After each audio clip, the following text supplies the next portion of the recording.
Welcome to Marple Whispers. I'm Sean, and together we'll follow threads of lies, half-truths, and secrets too dangerous to speak aloud. Sit back, stay sharp, and let's see who really holds the winning card. Step into the chilling mystery of Hillside, a Victorian house on Dilmouth's cliffs, where newlyweds Gwenda and Giles Reed uncover a dark secret. Gwenda's eerie déjà vu, a vision of a golden-haired woman dead at the foot of the stairs, a voice whispering, "Let sleeping murder lie," sparks a quest for truth. Guided by the sharp-witted Miss Marple, they unravel a web of buried clues, a hidden grave, and a brother's deadly betrayal. Will they expose the killer who silenced Helen Halliday, or become the next victims of a past that refuses to stay buried? Chapter 1. The House on the Hill. The late summer sun hung low over the cliffs of Dilmouth, casting a warm, golden sheen across the whitewashed walls of Hillside, a Victorian house that stood with quiet dignity against the rugged coastline. Its gabled roof and tall chimneys spoke of an era past, while the garden, wild with untamed roses and sprawling ivy, hinted at years of gentle neglect. Gwenda Reed stepped from the dusty taxi, her auburn hair catching the light as she paused at the wrought-iron gate, her eyes tracing the house's contours with a mix of excitement and inexplicable unease. Beside her, Giles, her husband of 3 months, paid the driver with a cheerful word, his broad shoulders and easy smile a contrast to her pensive mood. They had come from New Zealand, seeking a new life in England, drawn by Giles's business prospects and a shared dream of a home that was theirs alone. Hillside, with its promise of sea views and spacious rooms, had seemed perfect when described by the estate agent, Mr. Patterson, whose brisk enthusiasm had sealed their decision.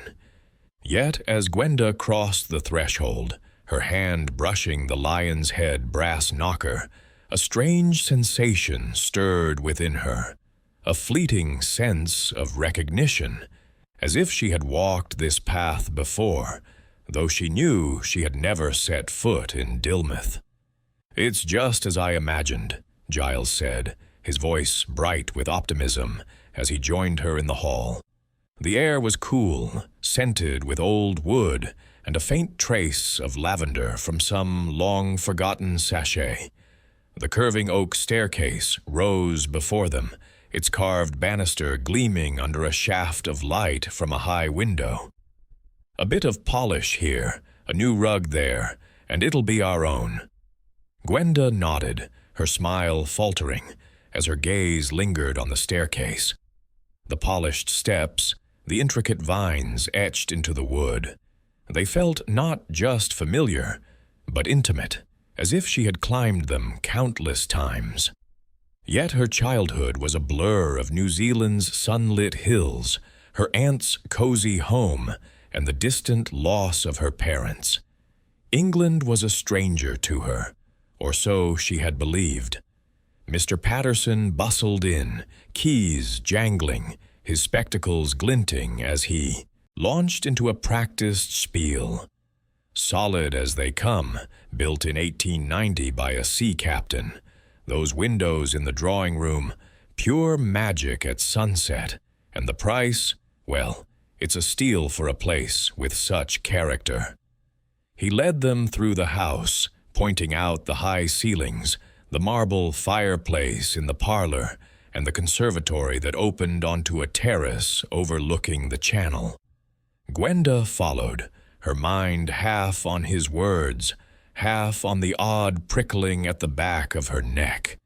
In the drawing room she paused by a window, imagining a wallpaper of blue monkeys clambering up green vines, a whimsical pattern that sprang unbidden to her mind. She shook her head, dismissing it as a fancy, but the image was vivid, almost tangible. "Do you think we could brighten this room?" she asked, her voice softer than intended. Something cheerful, perhaps. Giles grinned, already envisioning their touches. Chintz curtains, maybe. And a good fire in that hearth. What do you say, Gwen? She forced a laugh, though her unease lingered. Perfect. It just needs us. Mr. Patterson led them to the garden, where the lawn sloped toward a low stone wall at the cliff's edge. The sea stretched beyond, a restless expanse of gray and blue, its waves whispering secrets against the rocks below. Gwenda stopped, her gaze drawn to a patch of uneven ground near the wall, where brambles tangled with wild grass. In her mind's eye, she saw steps, worn stone steps descending through a hidden path to the shore. The vision was so clear she could almost feel the grit under her shoes, hear the crunch of gravel. Steps would be lovely here, she said, almost to herself, leading down to the beach. Giles tilted his head, considering. A fine idea, though the cliffs might make it tricky. We'd need to check with the council. Mr. Patterson chuckled, adjusting his spectacles. Steps? There might have been some years ago. The cliffs shift, you know? Erosion. But you could rebuild them, if you're keen. Gwenda's heart quickened, though she couldn't say why. How could she imagine steps that no longer existed? She turned away, the breeze tugging at her scarf, and followed the men back inside. The paperwork was a blur of signatures and small talk, Mr. Patterson's voice a steady hum as he outlined terms and handed over keys. By the time he left, the house was theirs, a new chapter waiting to be written. As evening fell, Gwenda and Giles unpacked their few belongings, the house creaking softly around them. In the dining room, they shared a simple meal of bread and cheese, the sea's murmur a constant companion through the open window. Giles chatted about plans, rewiring, a new coat of paint, but Gwenda's thoughts drifted to the staircase, the imagined wallpaper, the phantom steps. Giles, she said abruptly, setting down her glass, do you think it's possible to know a place you've never been? To feel it, like a memory? He looked at her, his fork pausing. You mean the house? It's probably just the excitement of the move. Old places like this, they have a way of feeling familiar, don't they? Perhaps, she said, unconvinced. But it's more than that. The staircase, the garden, it's as if I've lived here before, but I couldn't have. I was born in England, yes, but I was only 3 when my father died. My aunts raised me in New Zealand. They never mentioned Dilmouth. Giles reached for her hand, his touch warm. Could be worth asking them. Write a letter, see what they say. Or maybe it's just the house working its charm on you. She smiled, grateful for his steadiness, but the unease remained, a quiet pulse beneath her excitement. After supper, they walked the garden again, the twilight casting long shadows across the lawn. Gwenda paused by the stone wall, her eyes fixed on the spot where she had pictured the steps. The sea was darker now, its waves a rhythmic chant that seemed to call her name. She shivered, pulling her coat tighter, and turned back to the house. Inside, the hall was quiet, the staircase a silent sentinel in the fading light. Gwenda stood at its base, her hand resting on the banister, and felt a tremor of recognition. Not fear, but a sense of something waiting, just beyond her grasp. Hillside was more than a home. It was a keeper of secrets, and she sensed with a certainty she could not explain that it had chosen her to uncover them. Chapter 2. Echoes of the Past. The sun had dipped below the horizon, leaving Hillside bathed in the soft twilight of a Dilmouth evening. Gwenda Reed stood in the drawing room, her hands busy unpacking a crate of books shipped from New Zealand, while Giles hammered nails into the wall for their first picture. A watercolor of Auckland's harbor, a nod to their past. The room smelled faintly of fresh paint and old wood, a curious blend of the new life they were building and the house's long history. Outside, the sea whispered against the cliffs, a rhythmic murmur that seemed to seep into the very walls. Gwenda paused, a volume of Dickens in her hand, and glanced around. The drawing room was generous, with tall sash windows that caught the last glimmers of light. The fireplace, its mantel carved with acanthus leaves, stood cold and empty, waiting for winter. She imagined it blazing, casting shadows on walls papered in a pattern she couldn't quite place.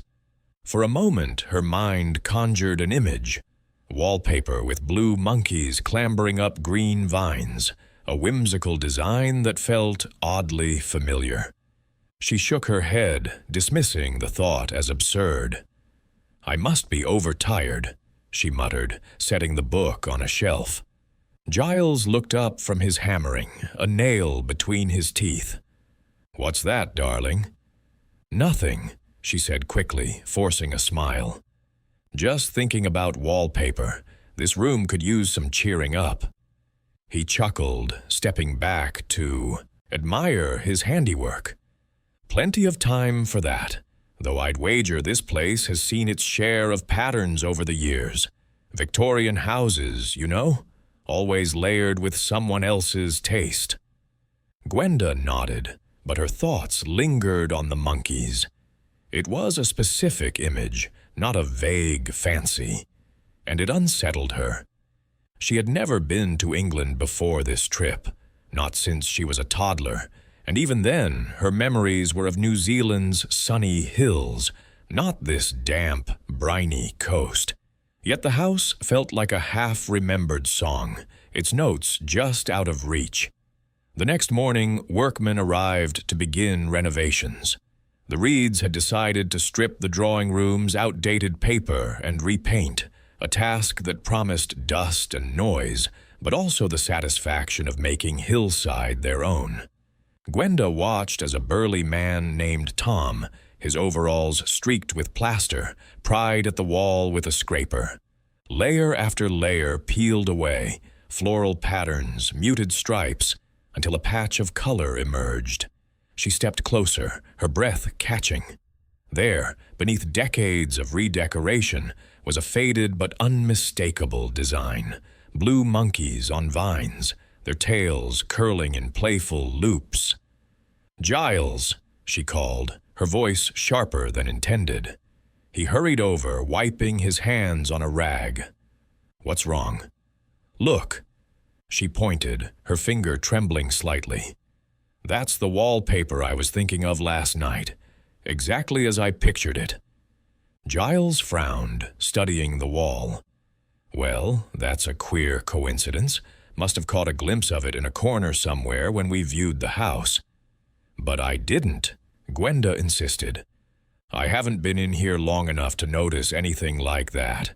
And it's not as if monkeys are a common pattern." Tom, the workman, glanced over with mild interest. "Old houses like this, miss, they keep all sorts. This paper's been here since the turn of the century. I'd reckon. Seen it in a few places round Dilmouth." Gwenda's unease deepened. A coincidence, perhaps, but it felt like more, like a thread tugged from the fabric of her mind, unraveling something she couldn't yet name. She turned away, busying herself with unpacking, but the image of those monkeys lingered, vivid and disquieting. Later that day, they ventured into the garden to assess its state. The lawn was a tangle of weeds, the flower beds choked with dandelions, but the view was breathtaking. The channel stretched out, shimmering under a pale sky. Gwenda walked to the edge of the property, where the grass gave way to a low stone wall overlooking the cliffs. She stopped, her gaze fixed on a patch of uneven ground near the wall. In her mind's eye, she saw steps, stone steps, worn but sturdy, descending through a gap in the foliage toward the sea. She could almost feel the rough texture under her feet, hear the crunch of gravel. "Giles," she said, her voice soft, "wouldn't steps be lovely here, leading down to the beach?" He joined her, squinting at the spot. "Steps? Might be a bit tricky with the cliff's erosion, but it's a grand idea. We could ask the council about it." An old gardener, Mr. Foster, was raking nearby, his weathered face creased with years of sun and wind. He paused, leaning on his rake. "Steps, you say, miss? There used to be steps here, long ago, right where you're standing, covered over when the cliff path got too dangerous. Must be nigh on 20 years since they were filled in." Gwenda stared at him, her heart quickening. "You're sure? Steps right here?" "Aye," Foster said, nodding. "I worked for the old tenants, the Hallidays. Fine folk, though there was trouble. Always is in houses like this." He tapped his rake against the ground, as if to punctuate the thought, then shuffled off to his work. Giles raised an eyebrow. "Trouble? Sounds like village gossip. Still, it's odd you'd think of steps just where they used to be." "Odd doesn't begin to cover it," Gwenda murmured. She wrapped her arms around herself, the sea breeze suddenly chilly. The monkeys, the steps, both were fragments that didn't belong in her memory, yet they fit this house like pieces of a puzzle she hadn't known she was assembling. That evening, over a simple supper of cold ham and salad, Gwenda tried to shake off her disquiet. Giles, ever practical, talked of plumbing upgrades and the cost of rewiring. But her mind wandered back to the house's history. Who were the Hallidays? Why had the steps been filled in? And why did she, a stranger to this place, feel as if she had lived here before? "Giles," she said abruptly, setting down her fork, "do you think it's possible to remember something from when you were very young? Something you didn't even know you'd seen?" He looked at her, his fork paused midway to his mouth. "Like what? You mean the wallpaper and steps?" "Yes, it's as if I've been here. Not just a feeling, but images, clear ones." He leaned back, considering. "Well, you were born in England, weren't you? Before your aunts took you to New Zealand. Maybe you visited Dilmouth as a baby, with your parents." Gwenda shook her head. "I was 3 when my father died. My mother was long gone by then. I don't remember England at all, just stories from my aunts, and they never mentioned Dilmouth." "Could be worth asking them," Giles suggested. "Write a letter, see what they say, or we could poke around town, talk to some locals. Old houses always have stories." She nodded, but the idea of writing to her aunts felt futile. They were kind but vague, their letters full of domestic trivia rather than family history. And yet, the notion of digging into Hillside's past appealed to her. If the house held secrets, she wanted to know them, not just for curiosity's sake, but to quiet the strange echoes in her mind. The next day, Gwenda ventured into Dilmouth's High Street, a quaint stretch of shops and tea-rooms nestled between the harbor and the hills. She stopped at the post office, where an elderly clerk with a pinched face sorted letters behind a counter. "Hillside?" the woman said, peering over her spectacles when Gwenda inquired. "Used to be St. Catherine's years back. Belonged to a Major Halliday and his wife. She up and left him, they say. Ran off with some fellow. Quite the scandal." Gwenda's pulse quickened. "Halliday? Do you know anything else about them?" The clerk shrugged. "Not much. The Major wasn't right in the head after poor man. Died in a sanatorium, I heard. There was a child, too, a little girl, sent abroad, I think. A child. Gwenda's throat tightened. Could that have been her? Her father's name had been Halliday, Major Kelvin Halliday, but her memories of him were faint, blurred by time and distance. She thanked the clerk and left, her mind racing. If she had lived here, however briefly, it might explain the flashes of recognition. But why had no one told her? Back at Hillside, she found Giles in the garden, chatting with Mr. Foster. The old man was pointing to the spot where the steps had been, his gnarled hands gesturing animatedly. "Aye, the Major loved that path," Foster was saying. "Used to walk it with his wife before things went sour. She was a beauty, Mrs. Halliday. Helen, her name was, but flighty, like a bird that wouldn't stay caged." Gwenda joined them, her curiosity piqued. "What happened to her, Mr. Foster? The clerk in town said she ran away." Foster's eyes narrowed, and he spat into the dirt. "That's what they said, but I worked here then, saw things, heard things. She didn't seem the running type, not without a word. And the Major, he was broken after, muttering nonsense about guilt and death." Giles frowned. "Nonsense? What kind?" Foster hesitated, then lowered his voice. "Said he'd done something terrible. Never said what, mind you. The doctor, her brother, took him away quick enough. Dr. Kennedy, that was. Lived up the road. Still does, I reckon." Gwenda's stomach churned. A doctor, a scandal, a child sent abroad. The pieces were disjointed, but they pointed to something darker than a simple elopement. She glanced at Giles, who seemed to sense her unease. "We'll look into it," he said firmly. "Maybe this Dr. Kennedy can tell us more." As they returned to the house, Gwenda paused at the drawing-room door, her gaze drawn to the patch of monkey wallpaper, now half covered by new plaster. The blue figures seemed to mock her, their painted eyes gleaming with secrets. She shivered, feeling as if Hillside itself were watching, waiting for her to uncover what it had hidden all these years. Chapter 3. The Vision in the Hall. The morning mist clung to Dilmouth's cliffs, shrouding Hillside in a gauzy veil that softened its sharp angles. Inside, the house was a flurry of activity. Workmen clattered in, the drawing room, their hammers echoing as they repaired a sagging beam, while Gwenda and Giles sorted through crates in the dining room, deciding which of their modest possessions would suit their new home. The air was thick with the scent of sawdust, and the faint, briny tang of the sea drifting through an open window.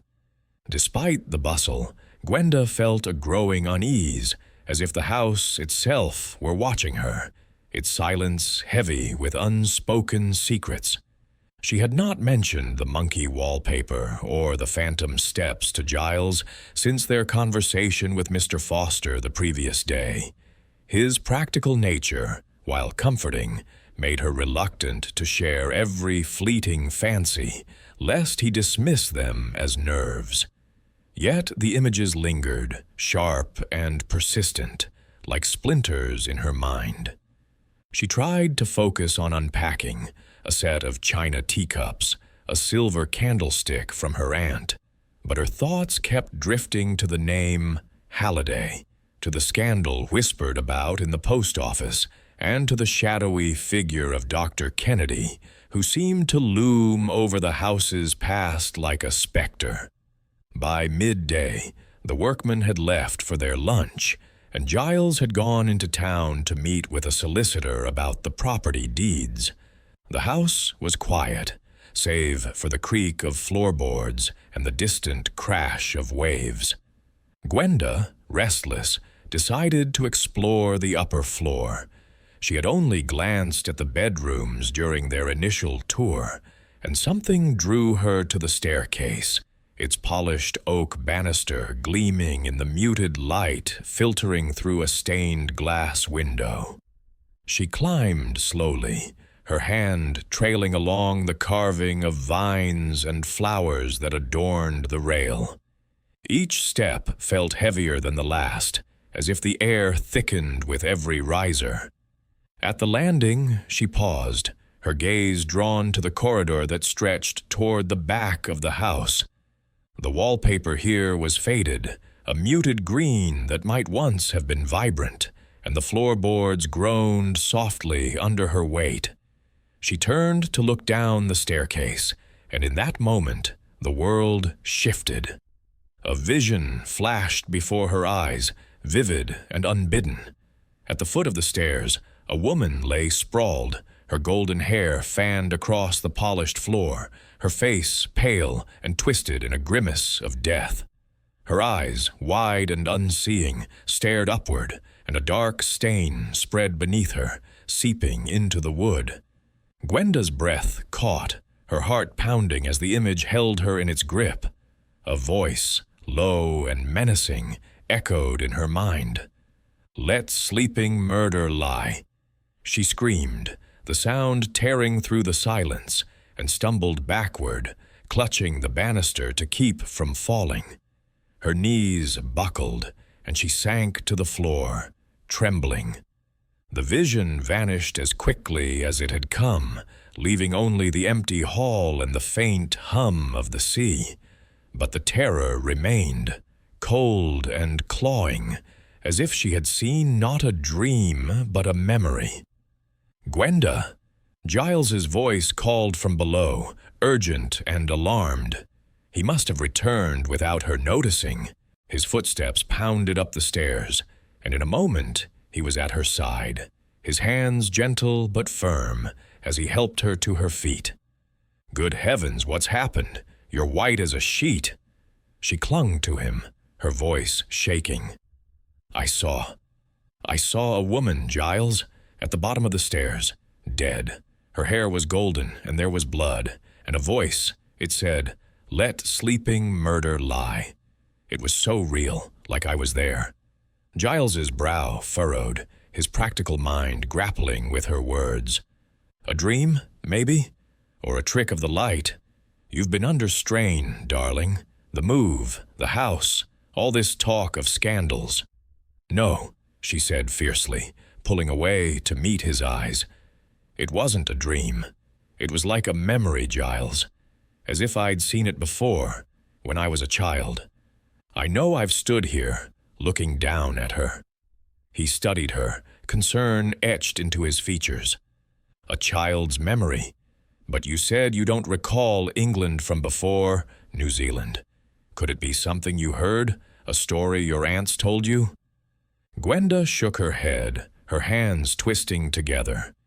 "They never spoke of anything like that. My father, the sanatorium, yes. But nothing about a house or a woman. And yet, it's as if I lived it." Giles hesitated, then drew her into the nearest bedroom, a small, airy room with a view of the cliffs. He sat her on the edge of an unpacked trunk and fetched a glass of water from the bathroom. "Drink this," he said gently. "Now, let's think this through. You've had two queer moments, first the wallpaper, then the steps, and now this, all tied to this house.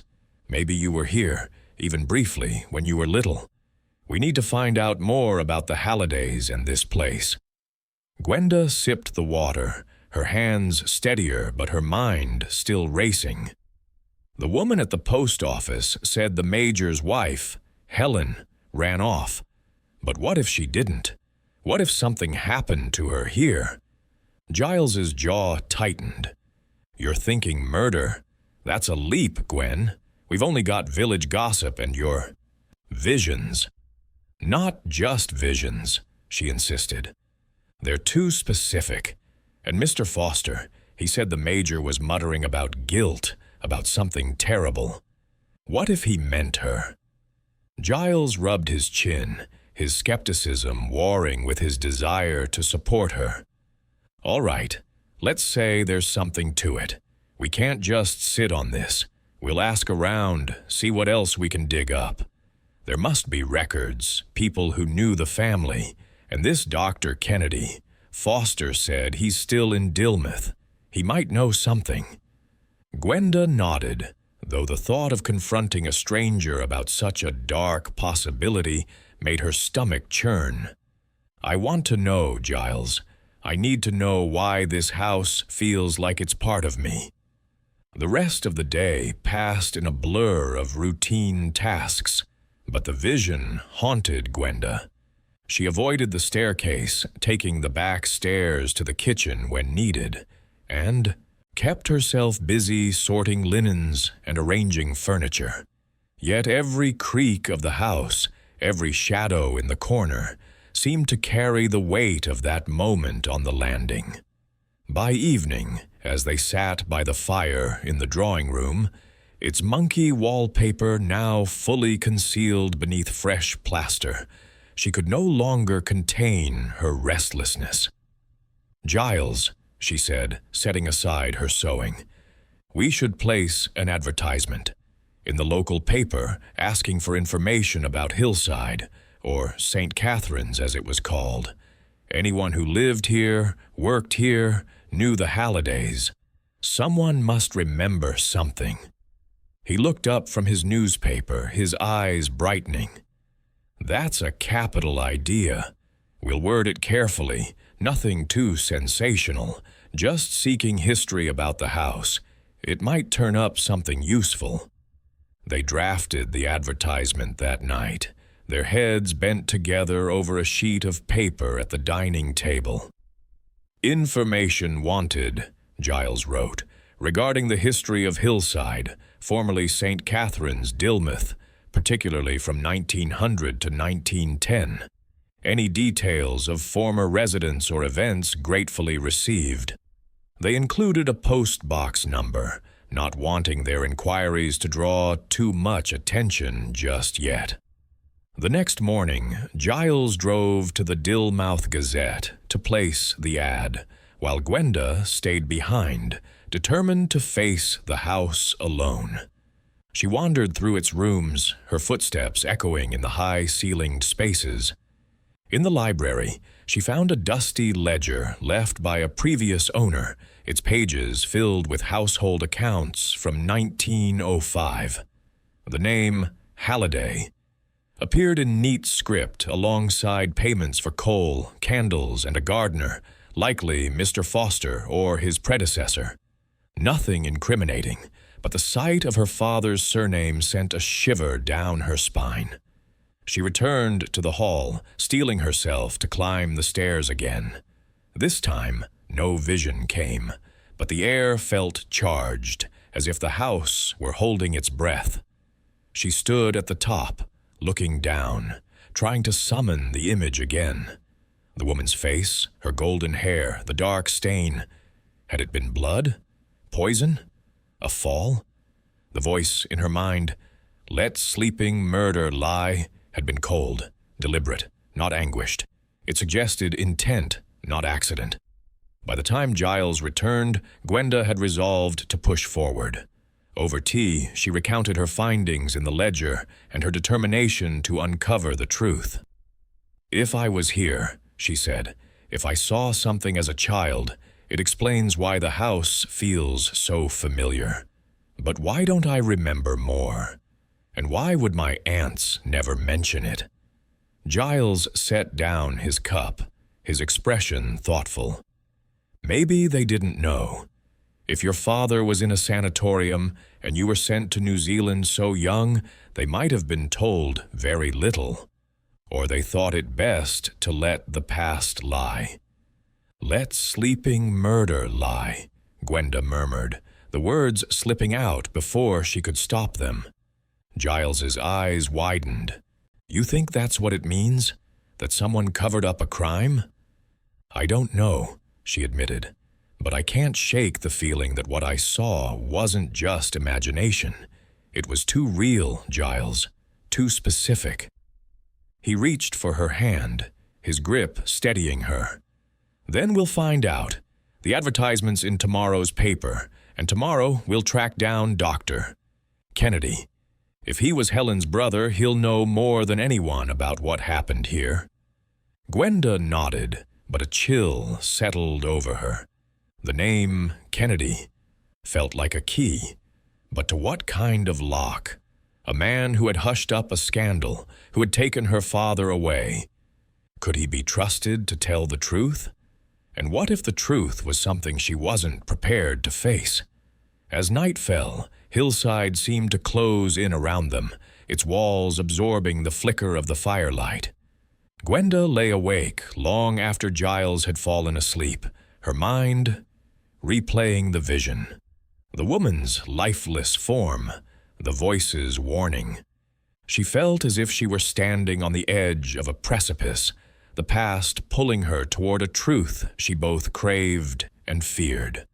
The house, with its creaks and shadows, seemed to whisper that it knew more than it would tell, unless she could find the courage to ask the right questions. Chapter 4. Seeking Answers. The morning sun broke through the Dilmuth mist, casting a golden glow over Hillside's whitewashed walls. Inside, the house hummed with the quiet rhythm of a new day. Giles was in the study, poring over maps of the property, while Gwenda busied herself in the kitchen, arranging crockery with a precision that belied her racing thoughts. The vision from the staircase lingered like a persistent fog, its details sharp yet maddeningly incomplete. The woman's golden hair, the dark stain, the chilling voice, "Let sleeping murder lie," all pointed to a past that seemed to entwine her own history with this house. She could no longer dismiss it as imagination. The coincidences were too many, too precise. Gwenda set a teapot on the counter and glanced out the window toward the cliffs. The sea was calm today, its surface a mirror reflecting the sky's pale blue. Yet beneath that calm, she felt a current of unease, as if Hillside itself were urging her to dig deeper. The name Halliday, her father's name, had surfaced in the village gossip, tied to a scandal involving his wife, Helen, who had supposedly fled with a lover. But Gwenda's vision suggested something far darker, a death, not a departure. And the mention of Dr. Kennedy, Helen's brother, who had whisked her father away to a sanatorium, added a layer of suspicion that she could not ignore. Giles entered the kitchen, a smudge of ink on his fingers from his morning's work. "I've been thinking about that advertisement," he said, pouring himself a cup of tea. "It's a good start, but we need to be proactive. If you're right about this memory, we can't just wait for replies. We should talk to people who knew the Hallidays, people who were here when it happened." Gwenda nodded, her hands tightening around a saucer. "I was thinking the same. Mr. Foster mentioned Dr. Kennedy. If he's still in Dilmuth, he's our best lead. He was Helen's brother, after all. He must know what happened to her, and to my father." Giles's expression grew serious. "You're sure about this? Stirring up the past could bring trouble. If there was something unsavory, someone might not want it uncovered." "I know," she said softly, "but I can't live in this house, feeling it every day and not know why. It's like the walls are whispering to me, Giles. I need answers." He reached across the table, his hand covering hers. "Then we'll find them. I'll check the local directory for Kennedy, and we'll keep an eye out for responses to the ad. Someone in this town must know more than they're letting on." By noon, Giles had located an address for Dr. James Kennedy, a retired physician living in a modest cottage on the outskirts of Dilmuth. Gwenda felt a flicker of apprehension at the thought of confronting him, but her determination outweighed her fear. They decided to visit that afternoon, after stopping by the post office to check for early responses to their advertisement. The walk into town was brisk, the air carrying the sharp tang of salt and seaweed. Dilmouth's high street bustled with shoppers, their voices mingling with the cries of gulls overhead. At the post office, the same pinched-faced clerk handed them a single letter, addressed to their postbox. "It's early days yet," she said, peering at them with curiosity. "Folks don't always rush to answer such notices. Old scandals, you know, they make people cagey." Gwenda thanked her and tucked the letter into her bag, resisting the urge to open it on the spot. She wanted privacy, a moment to brace herself for whatever it might contain. They continued to doctor. Kennedy's cottage, a neat, ivy-covered dwelling set back from the road, its garden meticulously trimmed. The door was answered by a housekeeper, a stout woman with a guarded expression, who ushered them into a parlor that smelled of lavender and polished wood. Dr. Kennedy rose from an armchair by the fire, a tall man in his late 50s, with thinning gray hair and eyes that seemed to pierce through his spectacles. His manner was polite but reserved, as if he were accustomed to keeping his thoughts closely guarded. "Mr. and Mrs. Reed, is it?" he said, gesturing to a pair of chairs. "To what do I owe the visit?" Gwenda hesitated, glancing at Giles for support. He took the lead, his tone genial but direct. "We've recently bought Hillside, St. Catherine's as it was known. We're curious about its history, particularly the Halliday family. We understand you were connected to them." Kennedy's expression flickered, a shadow passing over his face before he composed himself. "Connected? Yes, I suppose so. Helen Halliday was my half-sister. A sad business, that. She married Major Kelvin Halliday, and they lived at St. Catherine's for a time. But I'm afraid there's little to tell. Helen left him, you see. Ran off with another man. It broke the Major, poor fellow." Gwenda's heart quickened. "Ran off? That's what everyone says, but—" "Are you sure? There's talk of a scandal, and my husband and we've heard things that don't quite add up." Kennedy's fingers tightened around the arm of his chair, though his voice remained steady. "Village gossip is seldom reliable. Helen was spirited. She had admirers, as beautiful women often do. She wrote to me once, after she left, saying she was happy. That was the last I heard from her." Giles leaned forward. "And the Major? We heard he was unwell, that he believed he'd done something terrible." Kennedy's eyes narrowed. "He was unwell, yes. Delusions, I'm afraid. He imagined all sorts of things. Guilt, mostly, about Helen's departure. I arranged for him to be cared for in a sanatorium. He died there, not long after." Gwenda felt a chill. "And there was a child, wasn't there? A little girl?" For the first time, Kennedy's composure faltered, his hand trembling as he reached for his teacup. "Yes, there was a child. Gwenda, her name was. Kelvin's daughter from his first marriage. She was sent to relatives abroad after the trouble. New Zealand, I believe." Gwenda's breath caught. "That's me," she said quietly. "I'm Gwenda Halliday, Gwenda Reed now. I don't remember living here, but since we moved into Hillside, I've had flashes, memories maybe, of the house, of things I shouldn't know." Kennedy stared at her, his face paling. "You? Good heavens, I hadn't realized. You were so young, barely 3. I thought it best you were sent away, spared the scandal." "Spared what, exactly?" Giles asked, his tone sharpening. "What happened to Helen? If Gwenda was there, she might have seen something." Kennedy set down his cup with a clatter. "Seen something? A toddler? Unlikely.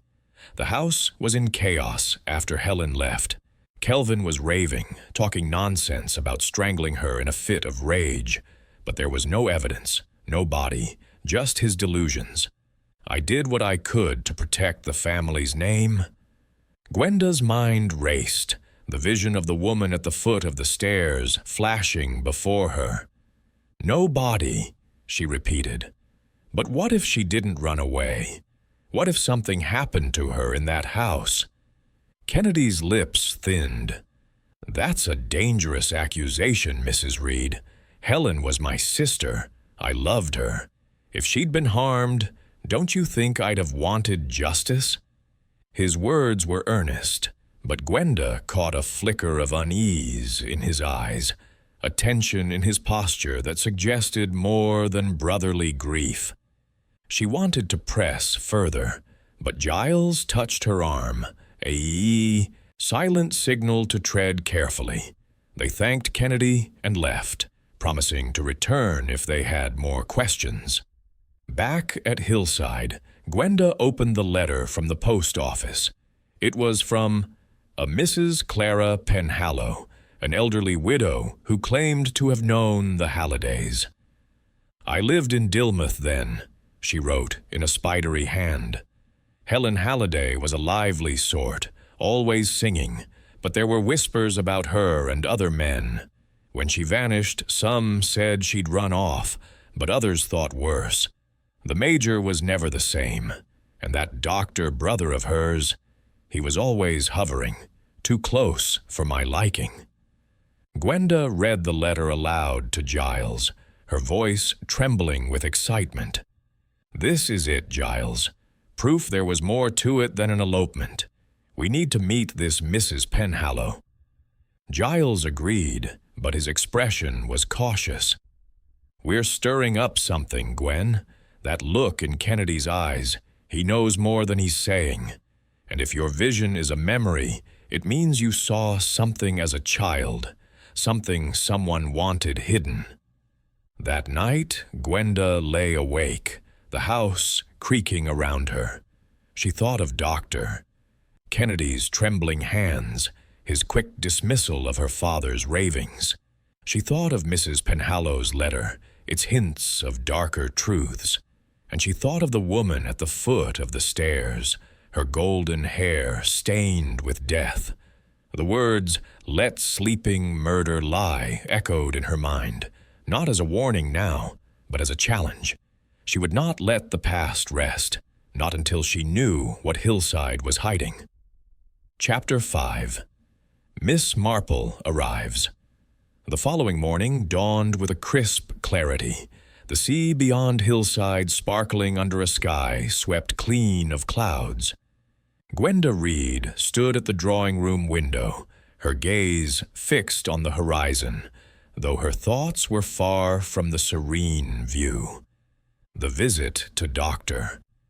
Kennedy had left her unsettled, his guarded demeanor and quick dismissal of her father's supposed delusions only deepening her suspicion. The letter from Mrs. Penhallow, hinting at darker undercurrents in Helen Halliday's disappearance, had fueled her resolve to uncover the truth. Yet the weight of her vision, the woman sprawled at the foot of the stairs, the chilling words, "Let sleeping murder lie," pressed upon her, a constant reminder that the past was not merely a puzzle, but a wound that refused to heal. Giles emerged from the study, a sheaf of papers in hand, responses to their advertisement in the Dilmouth Gazette, though most were vague reminiscences of the house's architecture or irrelevant anecdotes about former tenants. "Nothing substantial yet," he said, setting the papers on the table. "But I've arranged for us to meet Mrs. Penhallow tomorrow. She lives in a cottage near the church. Sounds like she's eager to talk." Gwenda nodded, her fingers tracing the edge of a teacup. "I keep thinking about Dr. Kennedy. He was so quick to insist Helen ran off, but his hands, they trembled when he spoke of her. And when I mentioned my memories, he looked startled." Giles frowned, leaning against the table. You think he's hiding something? He's a doctor, Gwen, used to keeping his composure. That tremble could have been age, or surprise at seeing you after all these years. Perhaps, she conceded, though her voice carried doubt. But it's not just him. It's the house, the wallpaper, the steps, that vision. It's as if Hillside is trying to tell me something. I can't shake the feeling that I was here, that I saw something terrible. Before Giles could respond, a knock at the door interrupted them. It was Mrs. Cocker, their newly hired housekeeper, a brisk woman with a penchant for local gossip. "There's a lady to see you," she announced. "A Miss Marple from St. Mary Mead. Says she's a friend of a friend, come to pay her respects." Gwenda exchanged a glance with Giles, curiosity piqued. They had no acquaintances in St. Mary Mead, but the name stirred a vague memory, perhaps a mention from a mutual friend in London. "Show her in," Giles said, straightening his jacket. Miss Jane Marple entered the drawing room with a quiet grace that belied her frail appearance. She was a slight, elderly woman, her white hair neatly pinned beneath a modest hat, her blue eyes sharp and observant behind wire-rimmed spectacles.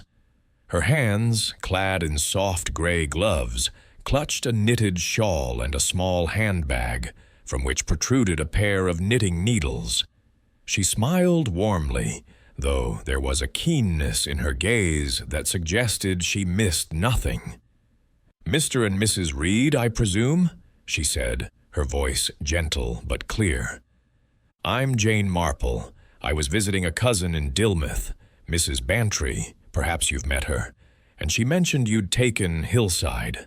I thought it only polite to call, as we share a mutual friend in London, Sir Henry Clithering." Gwenda's tension eased slightly at the mention of Sir Henry, a retired commissioner whose company they had enjoyed at a dinner party months ago. "How kind of you," she said, gesturing to a chair. "Please, sit down. Would you like tea?" Miss Marple accepted with a nod, settling into the chair with the air of someone accustomed to making herself at home in any setting. As Mrs. Cocker bustled off to fetch the tea tray, Miss Marple's eyes roamed the room, taking in the freshly plastered walls and the half-unpacked crates. "A charming house," she remarked, "though old houses, I find, often carry their stories with them. Sometimes they whisper, don't they?" Gwenda started, her teacup rattling against its saucer. "Whisper? That's an interesting way to put it." Miss Marple's smile was serene, but her gaze was piercing. "Oh, my dear, houses like this have seen so much. Joys, sorrows, secrets. I've always thought they hold on to them in a way. You've been here only a short time, but perhaps you've noticed something unusual?" Giles, sensing Gwenda's hesitation, stepped in. "We've had a few odd moments, yes. Gwenda's had some impressions about the house, things she shouldn't know, like the old wallpaper, or a path that used to lead to the sea." Miss Marple's knitting needles clicked softly as she drew them from her bag, her fingers moving with practiced ease. "Impressions? How fascinating. Do tell me."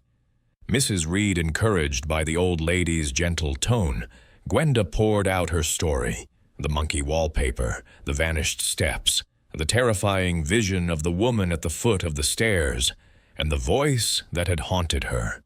She spoke of the Hallidays, of her father's supposed madness, and of Dr. Kennedy's evasive answers. Miss Marple listened without interruption, her needles never pausing, though her eyes never left Gwenda's face. When Gwenda finished, Miss Marple set her knitting aside and leaned forward slightly. "My dear, that is most intriguing.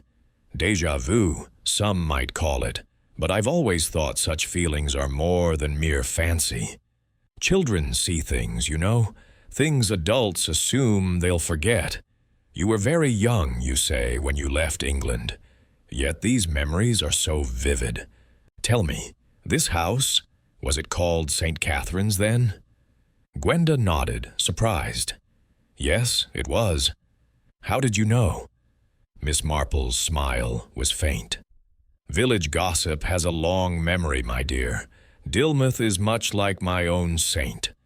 Mary Mead, everyone knows everyone's business, especially when it's scandalous. I've heard the name Halliday mentioned, and Helen, of course. A beautiful woman by all accounts, but restless. Her disappearance caused quite a stir. Giles leaned forward, his interest piqued. You've heard about it? What do people say? Oh, the usual tales, Miss Marple said, her tone light but her eyes sharp. That she ran off with a lover, that her husband was driven to madness by jealousy. But I've always found such stories too tidy. Life is rarely so simple. And your vision, Mrs. Reed, the woman at the stairs, the voice, those suggest something more sinister, don't they? Gwenda's breath caught. You think it was real? That I saw a murder? Miss Marple's needles resumed their rhythm. Murder is a grave word, my dear, but I've learned to trust instincts, especially when they're as precise as yours.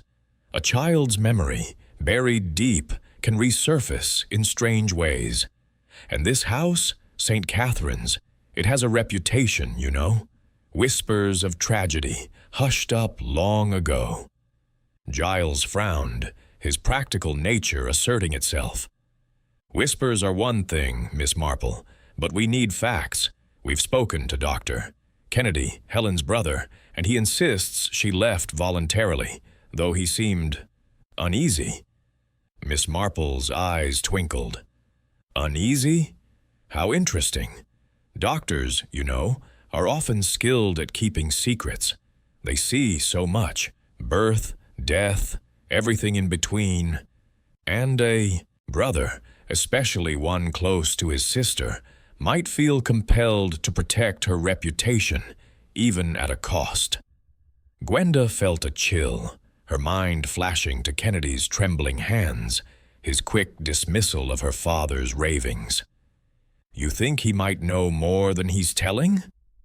I think, Miss Marple said carefully, that people often hide the truth for reasons they believe are noble, but truth has a way of surfacing, like a cork in water. You've already begun to stir it with your advertisement and your questions. Be careful, though. The past can be dangerous when it's disturbed. The tea arrived, and the conversation shifted to lighter topics. Dilmouth's charm, the best local bakeries. But Gwenda's mind remained fixed on Miss Marple's words. The old lady's presence was oddly comforting, her gentle manner belying a mind that seemed to cut through the fog of uncertainty with surgical precision. When Miss Marple rose to leave, promising to call again, Gwenda felt a surge of gratitude. Miss Marple, she said impulsively, would you help us? If you're staying in Dilmouth, I mean. You seem to understand things. Miss Marple's smile was warm but guarded. Help? Oh, my dear, I'm just an old woman who notices things. But I'll keep my eyes open and my ears too. Village life, you know? It's full of parallels. I've seen many a mystery unravel in St. Mary Mead, and I suspect Dilmouth is no different. As they saw her to the door, Giles murmured to Gwenda, "She's sharper than she looks. I'd wager she's solved a puzzle or two in her time." Gwenda nodded, watching Miss Marple's small figure disappear down the path, her shawl fluttering in the breeze. The house seemed quieter in her absence, but the air was charged with possibility. Miss Marple's visit had given Gwenda a sense of direction, a feeling that her instincts were not mere fancy, but threads leading to a hidden truth. That evening, as they sat by the fire, Gwenda opened the latest batch of letters responding to their advertisement. Most were unhelpful, but one stood out, a note from a retired school teacher who recalled a maid at St. Catherine's, a young woman named Lily, who had left suddenly after Helen's disappearance. She was frightened, the teacher wrote. Said she'd heard things at night, cries from the house. Might be worth finding her. Gwenda's heart quickened. Lily, she said aloud. If she worked here, she might have seen something I saw, too. Giles agreed, his expression resolute. We'll track her down, and we'll meet Mrs. Penhallow tomorrow. Between her, Miss Marple, and whatever else we uncover, we're getting closer, Gwen. But we need to be careful, like Miss Marple said. If there was a crime, someone's kept it buried for years. As night fell, Hillside seemed to settle around them, its shadows deeper, its silence more profound. Gwenda lay awake, her thoughts a tangle of hope and fear. Miss Marple's words echoed in her mind. Truth has a way of surfacing. She clung to that, determined to follow the threads of her memories, no matter where they led. The house, with its creaks and whispers, seemed to watch her, as if waiting to see how far she would go to uncover its secrets. Chapter 6. The Doctor's Shadow. The air in Dilmouth carried a faint chill as autumn's first whispers brushed the cliffs, and Hillside stood resolute against the graying sky. Inside, Gwenda Reed sat at the dining table, her hands folded tightly around a cup of tea gone cold. The revelations of the past days, the monkey wallpaper, the vanished steps, the haunting vision of a murdered woman, and Miss Marple's cryptic warnings, had woven a web of questions that tightened around her heart. The meeting with Dr. Kennedy had left a particularly bitter taste. His polished assurances about Helen Halliday's elopement rang hollow, undermined by the tremor in his hands and the unease in his eyes. Mrs. Penhallow's letter, with its hints of a darker truth, and the schoolteacher's mention of a frightened maid named Lily, had only deepened Gwenda's conviction that Hillside held a secret it was determined to yield. Giles entered, his face flushed from a morning walk to the village post office, where he had collected another batch of responses to their advertisement. Most were trivial, reminiscences of Dilmouth's history or vague recollections of St. Catherine's as a grand house. But one letter stood out, penned in a neat, precise hand. "It's from a Mr. Erskine," Giles said, tossing it onto the table. "Says he was a neighbor of the Hallidays in 1907. Claims Helen was unhappy, often seen arguing with a man who wasn't her husband. Doesn't name him, but says the rows were heated. Worth following up?" Gwenda nodded, her mind racing. "Yes, but first we need to see Dr. Kennedy again. Miss Marple was right. There's something he's not telling us. He was too quick to dismiss my father's ravings, too eager to pin it all on Helen's supposed flightiness." Giles hesitated, his practical nature warring with his growing concern.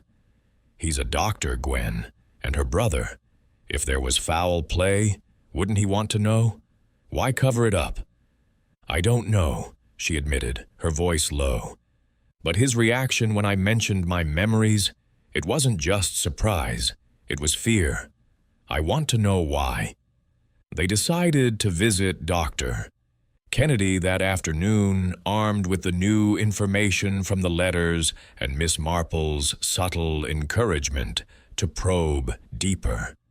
Before leaving, Gwenda paused in the hall, her eyes drawn to the staircase where her vision had struck. The polished oak gleamed under the morning light, but the memory of the woman's lifeless form lingered, a silent accusation. She shook herself, determined not to let fear paralyze her, and followed Giles out into the brisk air. Dr. Kennedy's cottage was as neat as before, its garden clipped with almost clinical precision, a reflection of the man himself. The housekeeper, Mrs. Baxter, greeted them with the same guarded politeness, her eyes flicking over them as if assessing their intent. She led them to the parlor, where Kennedy sat by the fire, a medical journal open on his lap. He rose, his expression one of strained courtesy, and gestured to the same chairs they had occupied before. "Mr. and Mrs. Reed," he said, his voice smooth but edged with wariness. "Back so soon? I trust Hillside is treating you well?" Gwenda forced a smile, though her heart pounded. "It's a lovely house, Doctor Kennedy, but it's unsettling. I've had more memories, vivid ones, things a child might see and not understand. I need to know what happened to Helen. The truth, not the village gossip." Kennedy's fingers tightened on the journal, his knuckles whitening. "I've told you what I know. Helen was restless, unhappy in her marriage. She left with another man. It was a scandal, yes, but hardly a mystery." Giles leaned forward, his tone firm but measured. "That's what you say, but we've heard other stories. Neighbors who saw Helen arguing with someone, not my father-in-law. A maid who heard cries at night. And my wife's memories. They're too specific to be imagination. She saw a woman dead at the foot of the stairs, heard a voice warning her to let it lie. That doesn't sound like an elopement." Kennedy's eyes narrowed, and for a moment Gwenda thought she saw a flash of something, anger perhaps, or panic, before he masked it with a sigh. "Your wife was a child, Mr. Reed. Children invent stories, especially in a troubled household. Kelvin, your father, was not well. He believed he'd harmed Helen, but it was nonsense. I saw to his care myself, to protect him and little Gwenda from further distress." Gwenda's voice trembled with intensity. "Protect us, or protect yourself? You were her brother, Doctor Kennedy. You were here, in this house, when she disappeared. If something happened to her, you'd know. You'd have seen the signs." Kennedy set the journal down with deliberate care, his hands steady now, though his face was pale. "You're accusing me of something, Mrs. Reed, but you've no evidence, only fancies and old gossip. Helen wrote to me after she left, a letter postmarked from London. She was alive, happy. I kept it for years, but I'm afraid it's lost now." "A letter?" Giles's eyebrows rose. "Convenient that it's lost. No one else saw it, I suppose." Kennedy's lips thinned. "I don't care for your tone, Mr. Reed. I loved my sister. If she'd been harmed, I'd have moved heaven and earth to find her. As it was, I did what I could for Kelvin, and for you, Gwenda, by ensuring you were sent to a safe home abroad."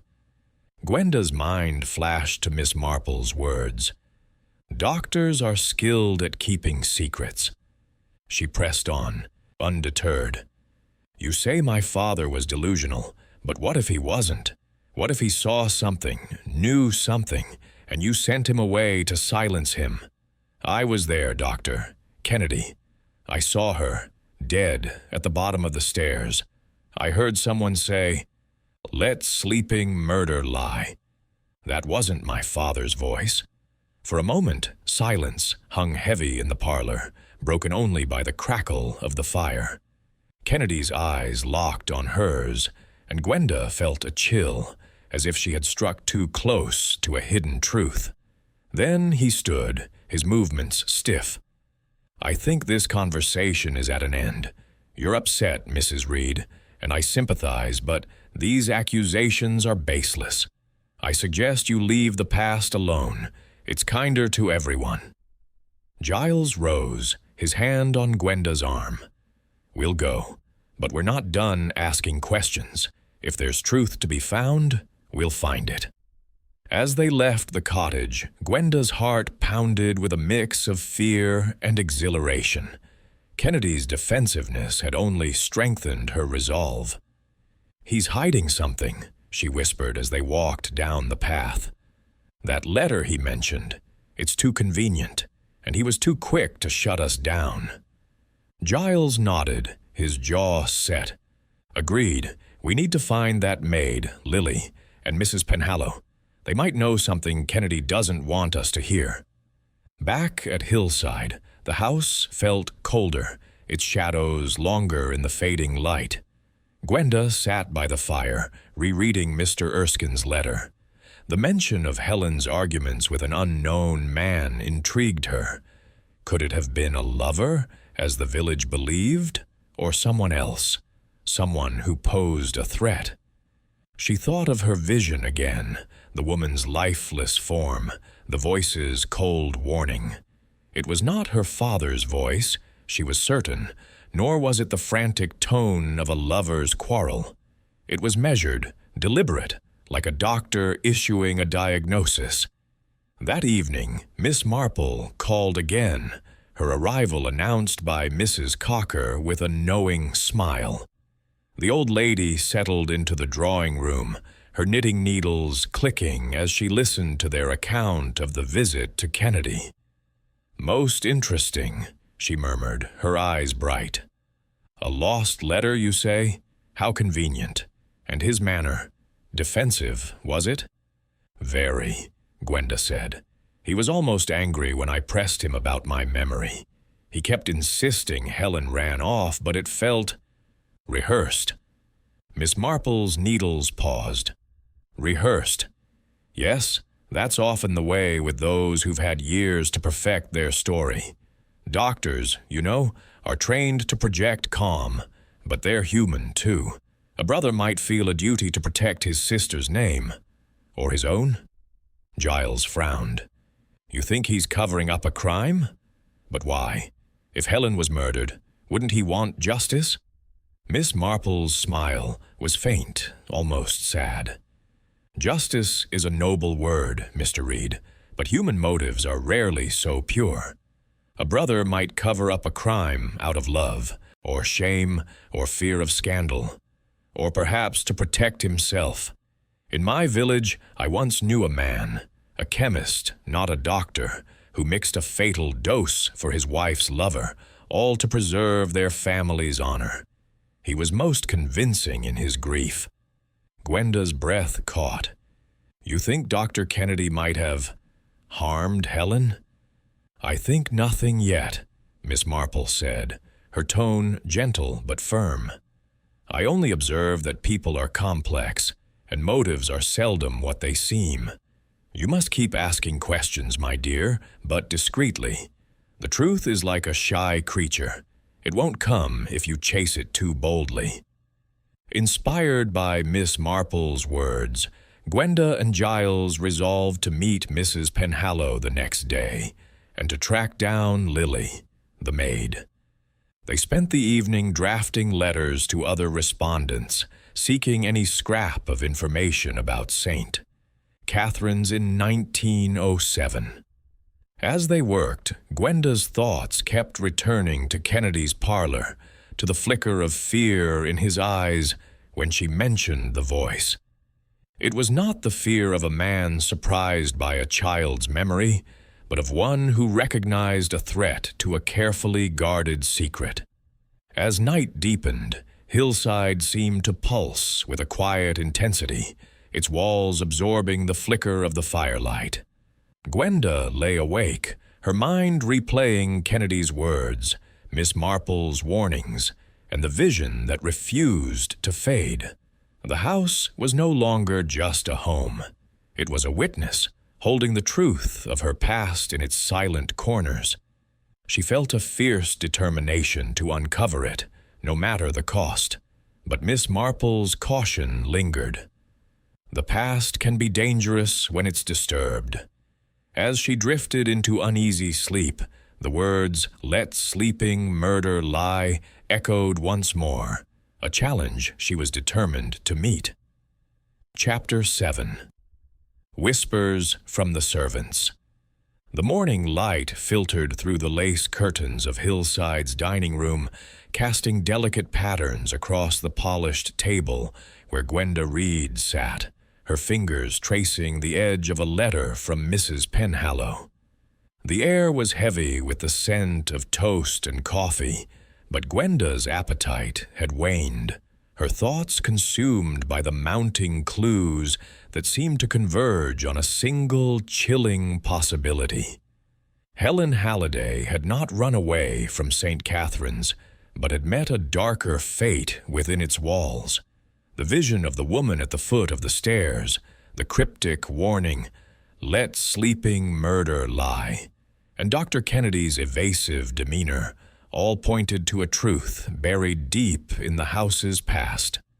Miss Marple's arrival had brought clarity, her gentle probing, reinforcing Gwenda's resolve to unravel the mystery, but the old lady's caution about disturbing the past lingered like a shadow.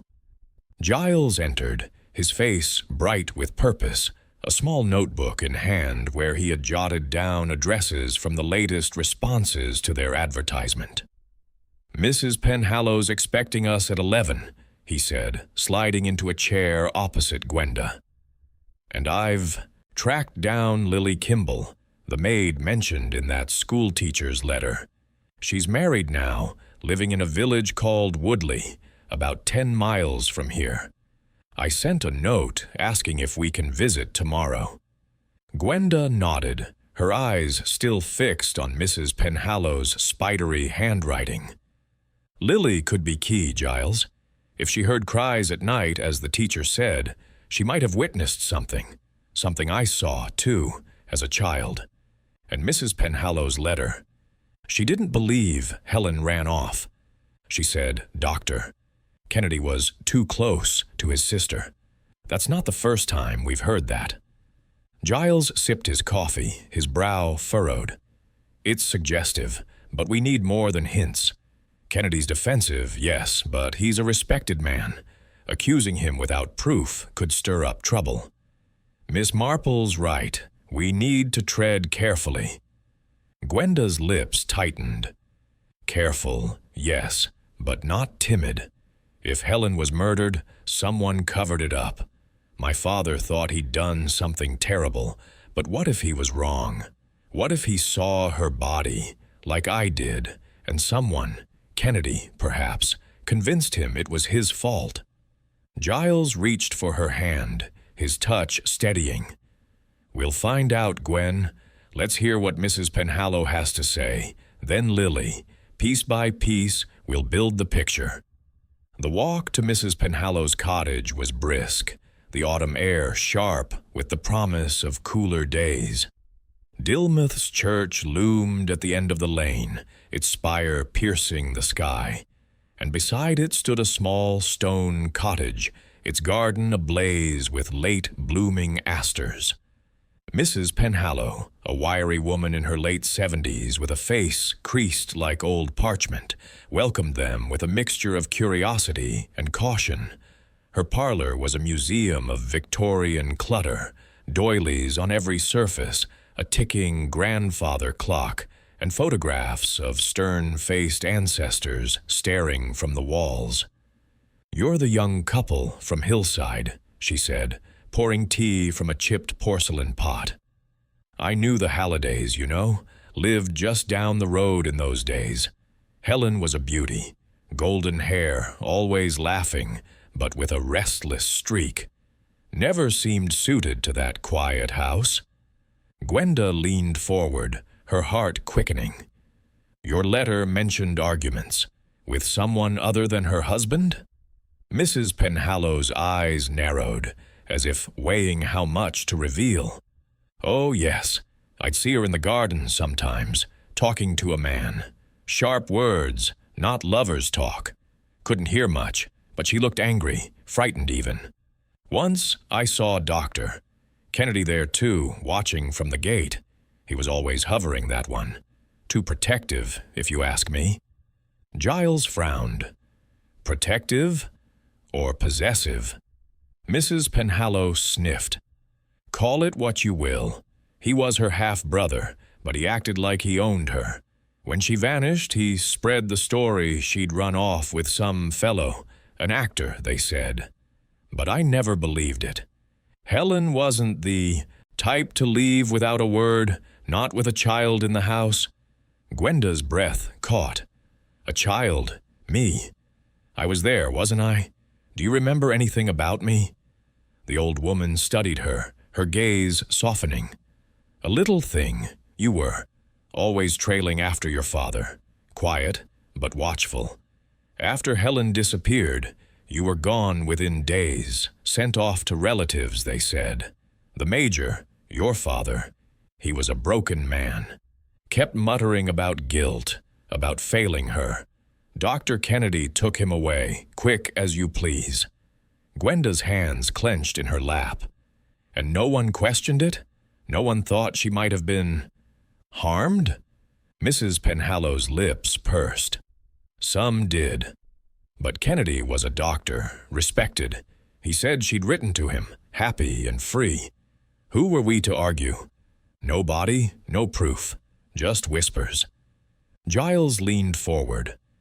Whispers of what, exactly?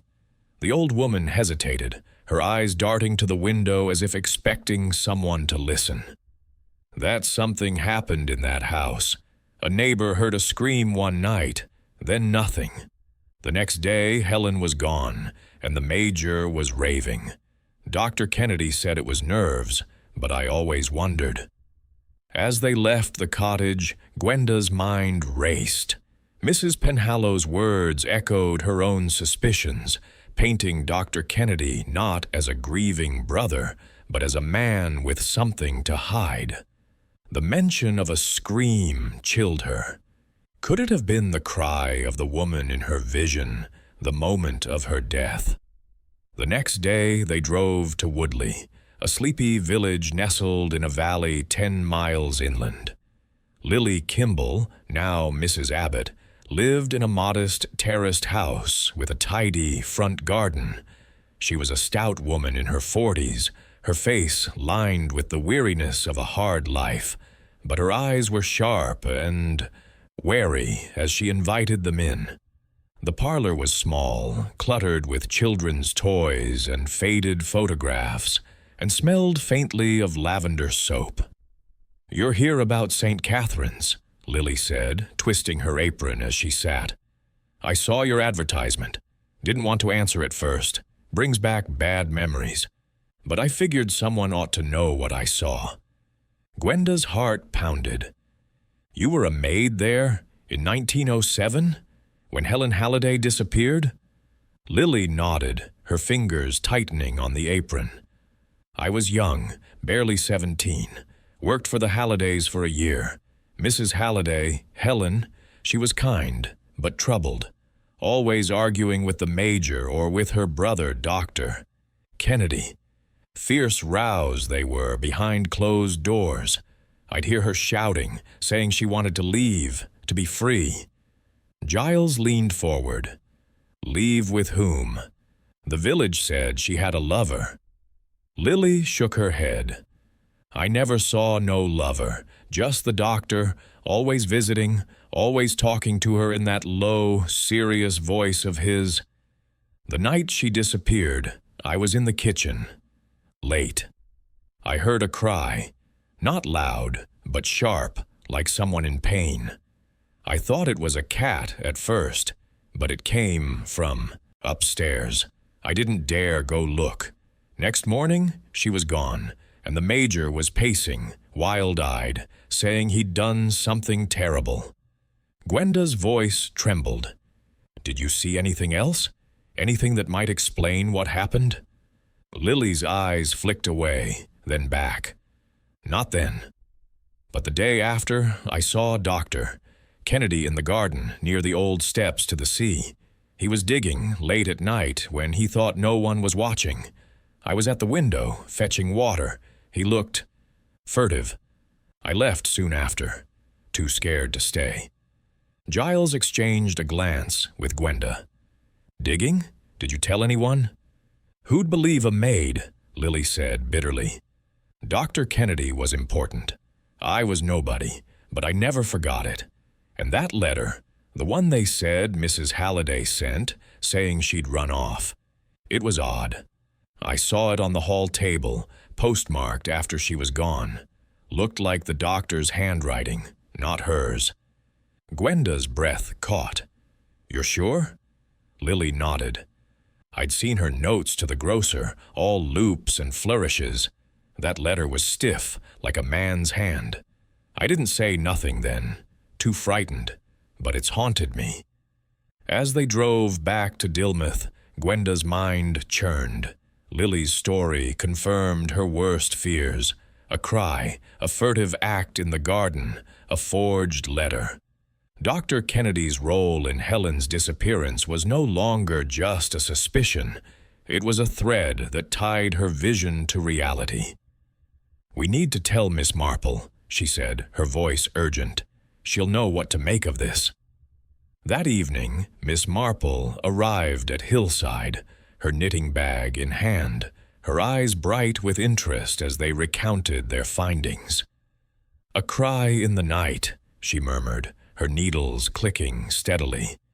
And digging in the garden, most suggestive. Letters, you know, are easily forged, especially by someone with a steady hand and a motive. In my village, a postmaster once altered a will to favor himself. He was clever, but not clever enough. Gwenda shivered. You think Dr. Kennedy forged the letter to cover up Helen's death? Miss Marple's eyes twinkled. I think it's possible, my dear. A brother might do many things to protect his family's name, or his own. But we mustn't leap too far. We need more, something tangible. The garden, perhaps, holds a clue. But digging there would be bold and dangerous. Giles frowned. Dangerous? You think someone's watching us? Miss Marple's smile was faint. Old secrets have long shadows. Mr. Reed, if Dr. Kennedy is hiding something, he may not take kindly to your questions. And others may know more than they've let on. Servants, you see, are often the key. They see what others miss. As Miss Marple left, Gwenda felt a surge of determination. Lily's testimony had given her vision weight, transforming it from a child's nightmare to a piece of evidence. The garden, the cry, the forged letter, all pointed to Dr. Kennedy, but she needed proof. Hillside's walls seemed to close in around her, their silence no longer passive but expectant, as if urging her to uncover the truth they had guarded for so long. Chapter 8.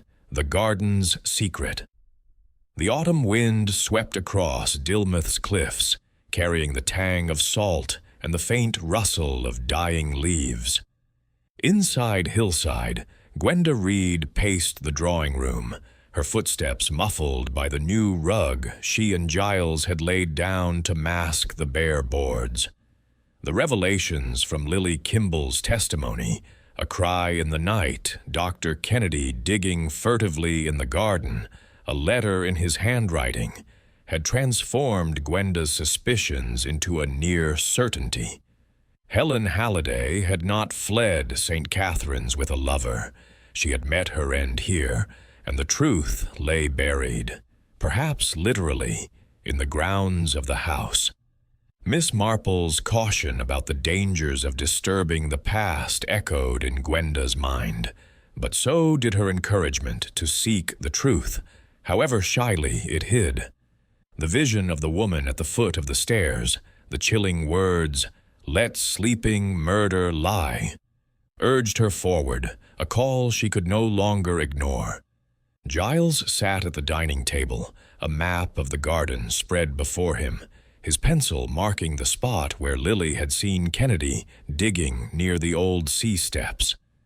"If there's something there," he said, his voice low but resolute, "we need to look, but we can't just start digging up the lawn without a plan. If Kennedy's involved, he'll hear about it. Dilmuth's too small for secrets." Gwenda paused, her hands twisting together. "Lily said he was digging at night, near the steps. That's where I saw them in my mind. Stone steps leading to the sea, covered over now. If he buried something, evidence, or worse, it would be there, wouldn't it?" Giles nodded, though his expression was cautious. "Possibly, but we need to be discreet. If we find nothing, we'll look like fools. If we find something, well, it could be dangerous. Miss Marple's right. Someone's kept this quiet for years." Gwenda's eyes flicked to the window, where the garden lay shadowed under a gray sky. "I can't live here, Giles, knowing she might be out there. Helen, my stepmother. I saw her dead in this house. If she's buried in the garden, we owe it to her to find her." Giles rose, crossing to her and resting his hands on her shoulders. "We will, Gwen, but let's be smart about it. We'll check the spot tonight, after dark, when no one's likely to see. Just a small dig to test the ground. And we'll tell Miss Marple. She'll have ideas about what to do next." The day passed in a blur of nervous anticipation.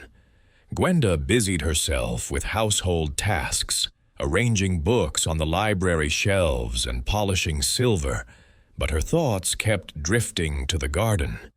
She imagined Helen's body, hidden beneath the earth, her golden hair dulled by time, her story silenced by a brother's betrayal.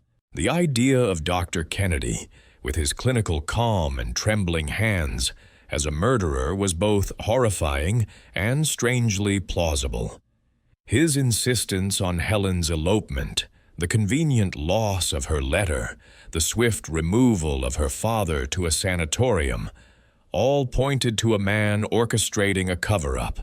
By evening, the house was quiet, the workmen gone, and Mrs. Cocker retired to her room. Gwenda and Giles waited until dusk, when the village lights dimmed and the cliffs were cloaked in shadow. Armed with a shovel and a lantern, they slipped into the garden, the air cool and damp against their skin. The spot Lily had described was near the low stone wall, where the grass was uneven, choked with ivy and brambles. Giles knelt, brushing aside the foliage to reveal a patch of earth that seemed looser than the rest, as if it had been disturbed long ago and never fully settled. "Here," he whispered, handing Gwenda the lantern. "Hold this steady." He began to dig, the shovel slicing through the soil with a soft thud. Gwenda's heart pounded, her eyes scanning the darkness for any sign of watchers. The lantern's glow cast eerie shadows, making the garden seem alive with movement. Each spadeful of earth heightened her anticipation, mingled with dread. What would they find? A trinket, a clue, or something far worse? After several minutes, Giles paused, his breath visible in the chilly air. "The ground's different here," he said, his voice tense. "It's softer, like it was turned over years ago. But there's nothing yet. No bones, no cloth." Gwenda knelt beside him, peering into the shallow hole. "Keep going, just a bit more. Lily said it was near the steps. We might be close." As Giles resumed digging, a rustle in the bushes made them freeze. Gwenda swung the lantern, its beam catching only the sway of branches in the wind. "Just the breeze," she murmured, though her pulse raced. The garden felt watchful, as if hillside itself were holding its breath. Another foot down, and Giles's shovel struck something hard. Not stone, but something metallic, a dull clang echoing in the stillness. He dropped to his knees, scraping away the dirt with his hands. "It's a box," he said, his voice tight with excitement. "Tin, maybe, small, but heavy." He pried it free, a rusted metal container no larger than a biscuit tin, its edges corroded but intact. Gwenda held the lantern closer as Giles forced the lid open, revealing a bundle of cloth wrapped around a few small items: a locket, a hairpin, and a folded piece of paper, yellowed with age. The locket was gold, engraved with the initial H, and the hairpin was delicate, shaped like a butterfly. Gwenda's breath caught. Helen's things? Giles unfolded the paper, his hands careful. It was a note, written in a flowing script that matched Lily's description of Helen's handwriting. "I'm afraid," it read. "He watches me always. I want to leave, but I don't know how. If anything happens to me, tell them it wasn't Kelvin." The signature was clear: Helen Halliday. Gwenda stared, her hands trembling. She was afraid of someone, not my father, and this was buried, hidden away. Why? Giles's face was grim. To keep it from being found. If Kennedy buried this, it means he knew she didn't run away. He was covering his tracks. They wrapped the box in Giles's jacket and hurried back to the house, locking the door behind them. In the drawing room, they examined their find by the firelight, the locket glinting like a small, sad relic. The note's words burned in Gwenda's mind, a plea from the grave. Helen had feared someone close, someone who watched her. Dr. Kennedy's face loomed in her thoughts, his calm facade now a mask for something sinister. "We need to show this to Miss Marple," Gwenda said, her voice urgent.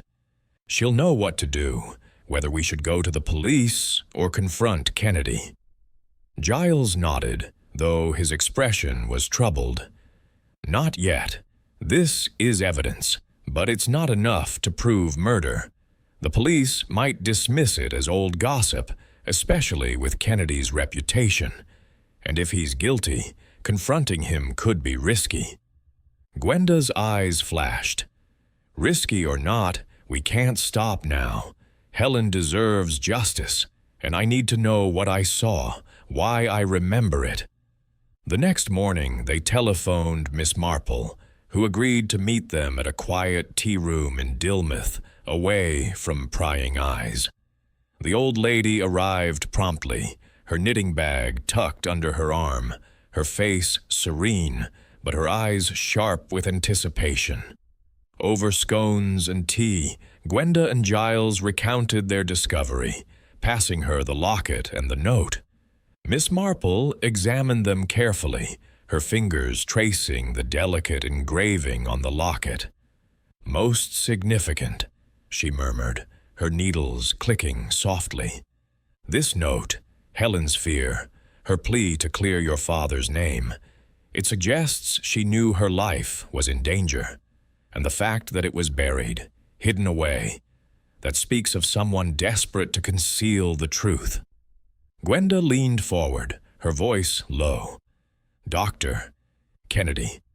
Lily saw him digging in the garden, and the letter she saw, the one he claimed was from Helen. It was in his handwriting. He's the only one who fits." Miss Marple's eyes twinkled, though her expression remained grave. "He fits, yes, but we must be cautious.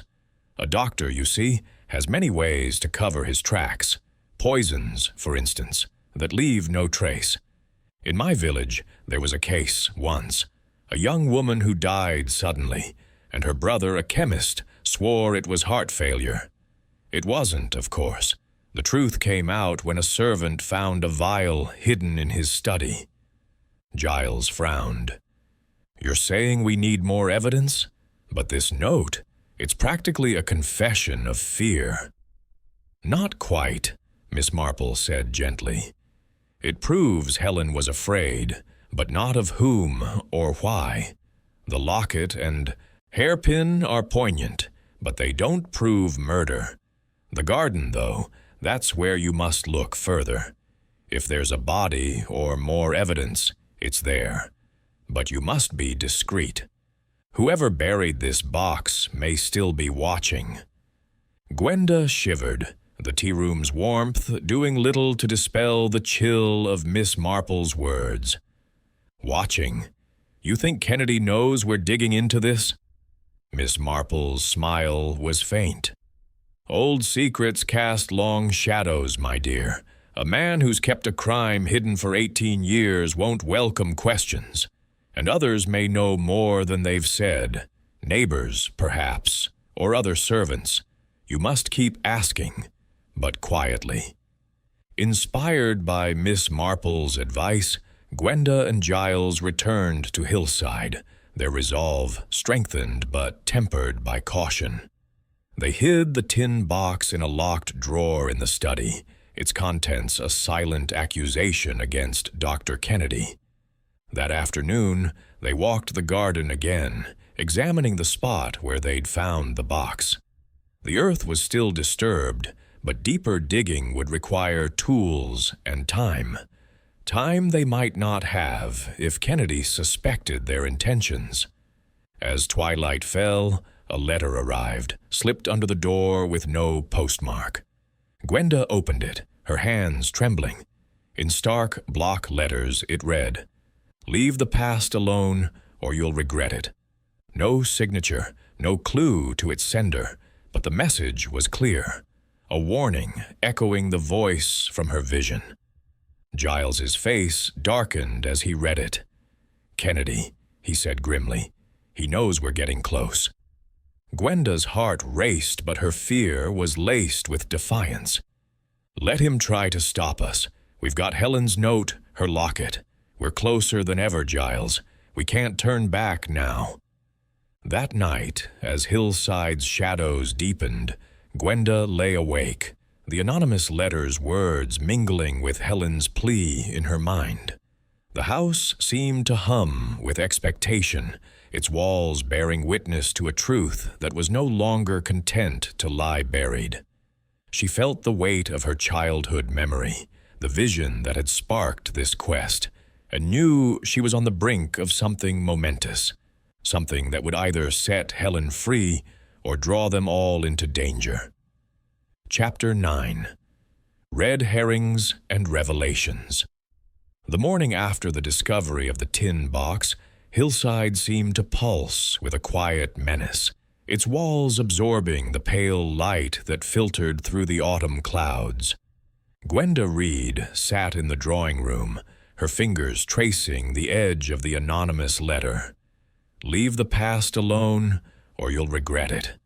Its stark words a chilling echo of the voice from her vision.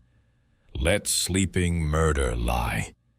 The locket, hairpin, and Helen's fearful note, now locked in the study drawer, were tangible proof that her stepmother's disappearance was no elopement, but a carefully concealed tragedy.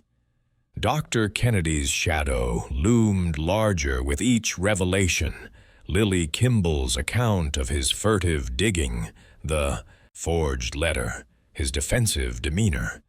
But the anonymous warning suggested someone else was watching, someone desperate to keep the truth buried. Giles entered, his face drawn from a sleepless night, a stack of new letters from their advertisement in hand. "More responses," he said, setting them on the table. "Most are useless, old gossip about the house's architecture or the Hallidays' social habits. But one's from a man named Walter Fane, a solicitor who knew Helen. Says he has information but wants to meet in person. He's in Dilmouth for the week." Gwenda's heart quickened. A solicitor? He might know something concrete. Legal matters, perhaps, that Kennedy didn't mention. We should see him today. Giles nodded, though his expression was cautious. "Agreed, but that letter—" He gestured to the anonymous note. "It's a warning, Gwen. Someone knows we're digging, literally and figuratively. Kennedy's the obvious suspect, but what if it's someone else? A lover, a neighbor, someone we haven't considered. Gwenda shivered, the weight of the unknown pressing upon her. Miss Marple said secrets have long shadows. Whoever sent this doesn't want us to find Helen's truth. But we're too close to stop now. They decided to meet Walter Fane that afternoon at a quiet inn on the edge of Dilmouth, a place where locals gathered but strangers could pass unnoticed. Before leaving, Gwenda telephoned Miss Marple, who agreed to join them later to discuss the tin box and the threatening letter. The old lady's calm assurance was a lifeline in the storm of Gwenda's thoughts, her knack for seeing through human facades, a skill they desperately needed. The Dilmouth Arms was a low-ceilinged establishment, its walls darkened by years of pipe smoke and sea air. Walter Fane awaited them in a corner booth, a lean man in his 50s with a sharp jaw and eyes that seemed to weigh every word before he spoke. His suit was impeccably tailored, but his hands fidgeted with a pen, betraying a nervous energy. "Mr. and Mrs. Reed," he said, rising as they approached. "I saw your advertisement. I knew Helen Halliday. Not well, but enough to know her disappearance was unusual." Gwenda leaned forward, her voice low. "Unusual how? Everyone says she ran off with a lover, but we've found evidence suggesting otherwise." Fane's eyes narrowed, as if assessing their trustworthiness. "Helen was a client, briefly. She came to me in early 1907, wanting to amend her will. She was anxious, said she felt watched, trapped. She didn't name names, but she hinted at trouble in her marriage and with her brother, Dr. Kennedy. She wanted to ensure her stepdaughter, you, I presume, was provided for if anything happened to her." Gwenda's breath caught. "Me? She was thinking of me?" Fane nodded. "She spoke fondly of you, a little girl who followed her everywhere. But she was afraid, Mrs. Reed. She gave me a sealed letter, to be opened only if she died under suspicious circumstances. I kept it in my safe, but after she vanished, Dr. Kennedy produced a letter, supposedly from her, postmarked from London, saying she'd left voluntarily. The police accepted it, and I had no grounds to open her letter. I destroyed it years later, when the case seemed closed." Giles's jaw tightened. "Destroyed? That could have been evidence. Did you read it?" Fane shook his head. "It was sealed, and I'm a man of principle. But I regret it now. Helen's fear was real, and Kennedy's story, it was too neat. I saw him once, outside St. Catherine's, arguing with a man. An actor, I think, named Richard Erskine. Not a lover's quarrel, but something heated. I always wondered if Erskine knew more." Gwenda's mind raced. Erskine, the neighbor who had written about Helen's arguments. Could he be the man Mrs. Penhallow saw, the one Lily mistook for a lover? "We've had a letter from a Mr. Erskine," she said. "He mentioned arguments too, but didn't say it was him. We need to find him." Fane's expression darkened. "Be careful. Erskine was a volatile sort, always on the fringes of Dilmouth society. If he was involved, he might not take kindly to questions. And Kennedy, he was protective of Helen, almost obsessively so. If she was harmed, he'd have known." As they left the inn, Gwenda felt a mix of exhilaration and dread. Fane's story added weight to Helen's fear, tying it to Dr. Kennedy and this new figure, Erskine. But the destroyed letter was a blow. Another piece of evidence lost, like Kennedy's supposed letter from Helen. The anonymous warning loomed larger now, its sender possibly someone beyond Kennedy, someone tied to the actor or the house's shadowy past. They met Miss Marple at the tea room as planned, its cozy warmth a stark contrast to the chill of their discoveries. The old lady listened intently as they recounted Fane's story and showed her the threatening letter, her knitting needles clicking with a steady rhythm that belied the gravity of their words. "Most intriguing," she murmured, examining the block letters on the note. "This is deliberate, you see. Not a hasty scrawl, but a calculated attempt to frighten you. And Mr. Fane's account, Helen's fear, her will, the sealed letter, it suggests she anticipated danger, not from your father, Mrs. Reed, but from someone close." Gwenda's voice trembled. "Doctor, Kennedy, the locket, the note we found, Lily's story about him digging, it all points to him. But Fane mentioned this actor, Erskine. Could he be the one Helen was arguing with? The one she feared?" Miss Marple's eyes twinkled, though her expression was grave. "Possibly. Actors, you know, are often dramatic, prone to grand gestures, but they can also be cunning, hiding their true selves behind a mask. In my village, there was a young man, a playwright, who charmed everyone. But he had a temper that flared in private. He nearly killed his sister over a petty dispute. This Erskine may be a red herring, or he may hold a piece of the puzzle." Giles frowned. "A red herring? You think he's a distraction?" Miss Marple's needles paused. "I think the truth is layered, Mr. Reed. Dr. Kennedy is the obvious suspect. His behavior, the forged letter, the digging. But human motives are rarely so straightforward. Helen's fear could have had many sources: a jealous brother, a volatile lover, even a rival. You must find Erskine, but don't lose sight of Kennedy. And this letter," she tapped the anonymous note, "it suggests someone else is watching, someone who knows you're close." Inspired by Miss Marple's insight, Gwenda and Giles resolved to track down Richard Erskine. A quick check of the village directory revealed he still lived in Dilmouth, in a small flat above a chemist's shop.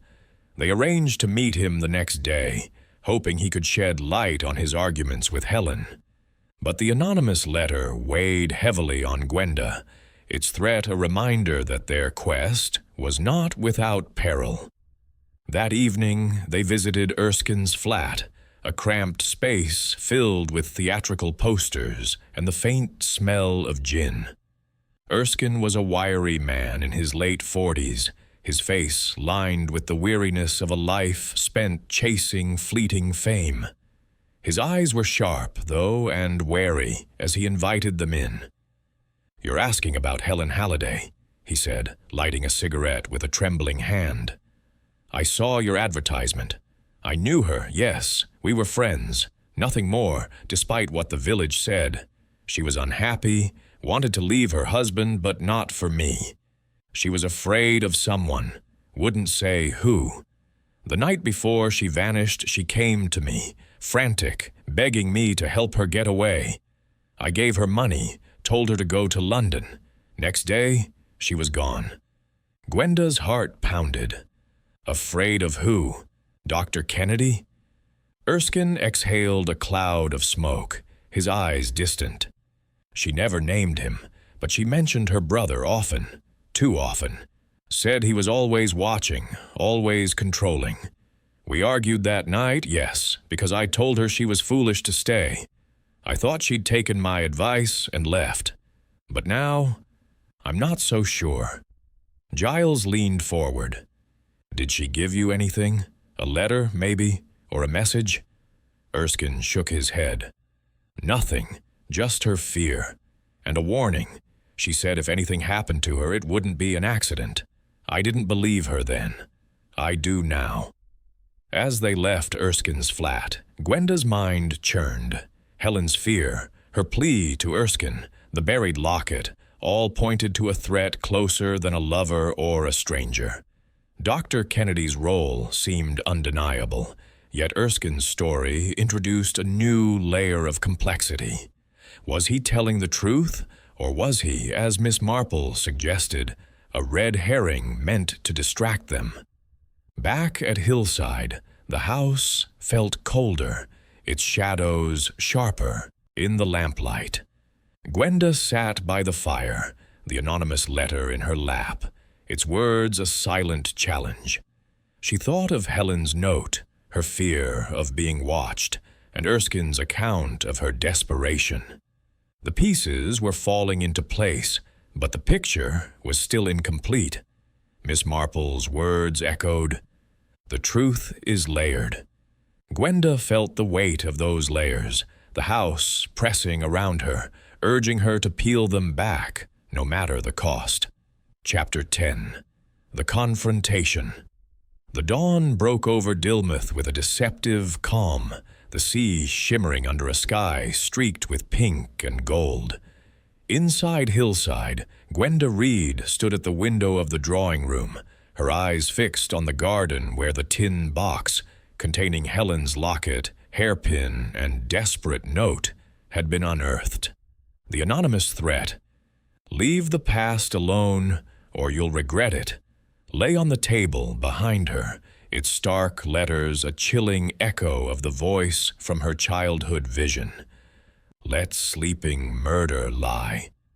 The revelations of the past days, Lily Kimball's account of a cry, and Dr. Kennedy's furtive digging, Walter Fane's story of Helen's fear, Richard Erskine's claim of her frantic plea, had woven a tapestry of suspicion that pointed inexorably to Dr. Kennedy. Yet the actor's involvement and the anonymous letter hinted at complexities still hidden, layers Miss Marple had warned were not easily unraveled. Giles entered, his face taut with resolve, a notebook in hand where he had jotted down their next steps. "We can't sit on this any longer, Gwen," he said, setting the notebook down. "The locket, the note, Lily's testimony, it's enough to confront Kennedy again. But we need to be careful. That warning letter means someone's watching, and if it's him, he's dangerous." Gwenda turned, her hands clasped tightly.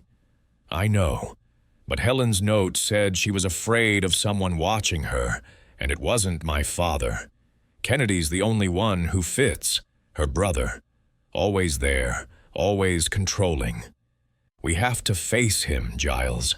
I need to know if what I saw was real, if he killed her." Giles nodded, though his eyes betrayed a flicker of unease. "We'll go today, but we'll take Miss Marple with us. Her presence might keep him off balance. She has a way of seeing through people, and if things get heated, she'll know how to handle it." Gwenda felt a surge of gratitude for the old lady's quiet wisdom, Miss Marple's knack for peeling back human motives, her gentle insistence that truth was a shy creature had steadied them through the storm of their discoveries. They telephoned her at once, and she agreed to meet them at Dr. Kennedy's cottage that afternoon, her voice calm but tinged with a note of caution. "Be prepared, my dears," she said. "A man who's kept a secret for 18 years will not yield it easily, but truth, once stirred, has a way of breaking free." The morning passed in a haze of anticipation. Gwenda tried to distract herself with household tasks, arranging flowers in the hall, dusting the library shelves, but her thoughts kept returning to the garden, to the spot where the tin box had been buried. Helen's note, "If anything happens to me, tell them it wasn't Kelvin," was a plea from beyond the grave, a cry for justice that Gwenda felt bound to answer. The locket with its engraved H and the butterfly hairpin were relics of a life cut short, and she could not rest until she knew who had silenced it. By early afternoon, they set out for Dr. Kennedy's cottage, Miss Marple joining them at the edge of Dilmouth's High Street. She wore her usual shawl and hat, her knitting bag tucked under her arm, but her eyes were sharp, scanning the surroundings as if expecting trouble. The cottage was as pristine as ever, its garden a testament to Kennedy's meticulous nature, but the air felt charged, as if the house itself sensed the confrontation to come. Mrs. Baxter, the housekeeper, answered the door, her face tightening at the sight of them. "Doctor, Kennedy's busy," she said curtly. "He's not expecting visitors." "We won't take long," Giles said, his tone firm but polite. "It's important. Please tell him we're here." Reluctantly, she ushered them into the parlor, where Kennedy stood by the fireplace, a medical book in hand. His expression was one of strained civility, but his eyes darkened as he saw Miss Marple. "Mrs. Reed, Mr. Reed," he said, nodding stiffly. "And, Miss Marple, is it? This is unexpected. What brings you back so soon?" Gwenda took a deep breath, her heart pounding. "We've found something, Doctor. Kennedy, in the garden at Hillside near the old sea steps. A tin box buried there. It contained a locket with an H, a butterfly hairpin, and a note in Helen's handwriting. She was afraid, Doctor. Kennedy. Afraid of someone watching her. She said it wasn't my father." Kennedy's face paled, his hand tightening on the book until his knuckles whitened. "A note? Buried? That's absurd. You've been digging up old gossip, stirring trouble. Helen left, as I told you. She wrote to me, from London." "A letter you said was lost," Giles interrupted, his voice sharp. "But Lily Kimball, your old maid, saw it. She said it was in your handwriting, not Helen's, and she saw you digging in the garden the night after Helen disappeared. What were you burying, Doctor? Kennedy? Her things? Or something worse?" Kennedy's eyes flickered, a flash of panic betraying his calm facade. "Lily Kimball? That girl was fanciful, always eavesdropping. I was gardening, nothing more. As for the letter, you're mistaken. Helen wrote it herself." Miss Marple, who had been silent, set her knitting down and leaned forward, her voice gentle but piercing. "Doctor, Kennedy, I've seen many a garden tended, but seldom at night, and seldom with such secrecy. And a letter in your handwriting, postmarked, after Helen's disappearance? That's most curious. In my village, there was a man, a chemist, who wrote a false letter to cover his sister's death. He was most convincing until the truth came out." Kennedy's lips thinned, his composure fraying. "You're accusing me of something monstrous, Miss Marple. Helen was my sister. I loved her. If she'd been harmed, I'd have sought justice, not buried it." Gwenda's voice trembled with intensity. "Then why did you send my father away so quickly? He thought he'd killed her, but Helen's note says it wasn't him. I saw her, Doctor. Kennedy, dead, at the bottom of the stairs. I was a child, hiding, but I saw her, and I heard someone say, 'Let sleeping murder lie.' It wasn't my father's voice. Was it yours?" For a moment, silence gripped the parlor, broken only by the crackle of the fire. Kennedy's face contorted, a mix of anger and despair, and he sank into his chair, his hands covering his face. "You don't understand," he said, his voice breaking. "I loved her. She was my sister, my responsibility. She was reckless, always chasing dreams, men who weren't good for her. She wanted to leave Kelvin, to run off with that actor, Erskine. I couldn't let her disgrace us." Miss Marple's eyes narrowed, her needles still. "Disgrace, Doctor? Kennedy? Or was it something more personal? A brother's love can turn to possession, you know. In my village, a young man once killed his sister's suitor to keep her close. He called it protection. Kennedy's head snapped up, his eyes blazing. I didn't kill her. She was ill, nerves, headaches. I gave her a sedative, something to calm her. She'd been drinking, arguing with Kelvin. I found her that night, at the foot of the stairs, already gone. I panicked. There was no mark, no proof of foul play, but Kelvin was raving, saying he'd pushed her in a fit of rage. I couldn't let the scandal destroy us. I buried her in the garden, told everyone she'd run off. I wrote the letter to make it believable. Gwenda's heart pounded, her vision blurring with tears. You buried her? My stepmother? And let my father think he'd killed her? He died believing he was a murderer. Kennedy's voice was hoarse. I thought it was best, for you, for the family. You were a child, Gwenda. I sent you to New Zealand to protect you. Kelvin was unstable. He'd have dragged you into his madness. I did what I had to. Giles's jaw tightened. You covered up a death, maybe a murder. If she didn't fall, if you gave her too much sedative, that's not an accident. That's manslaughter at best. Kennedy shook his head, his hands trembling. It was a mistake. I didn't mean to harm her. I only wanted her to rest, to stop her from leaving. The dose was small, but with the alcohol, I didn't know. Miss Marple's voice was soft but firm. A doctor would know, Dr. Kennedy. Sedatives and alcohol are a dangerous mix. And the note we found, Helen's fear, her plea to clear Kelvin's name, it suggests she suspected you might harm her. Did she? Kennedy's eyes filled with tears, his voice barely a whisper. She was afraid of me. Yes, I was too strict, too controlling. She said I suffocated her. But I swear, I only meant to help her. Gwenda stood, her voice shaking with rage and grief. You helped yourself. You buried her, forged a letter, sent my father to his death in a sanatorium, and left me to carry this memory, this nightmare, all these years. I saw her, Doctor, Kennedy. I saw you, standing over her, saying those words. Let sleeping murder lie. It was you.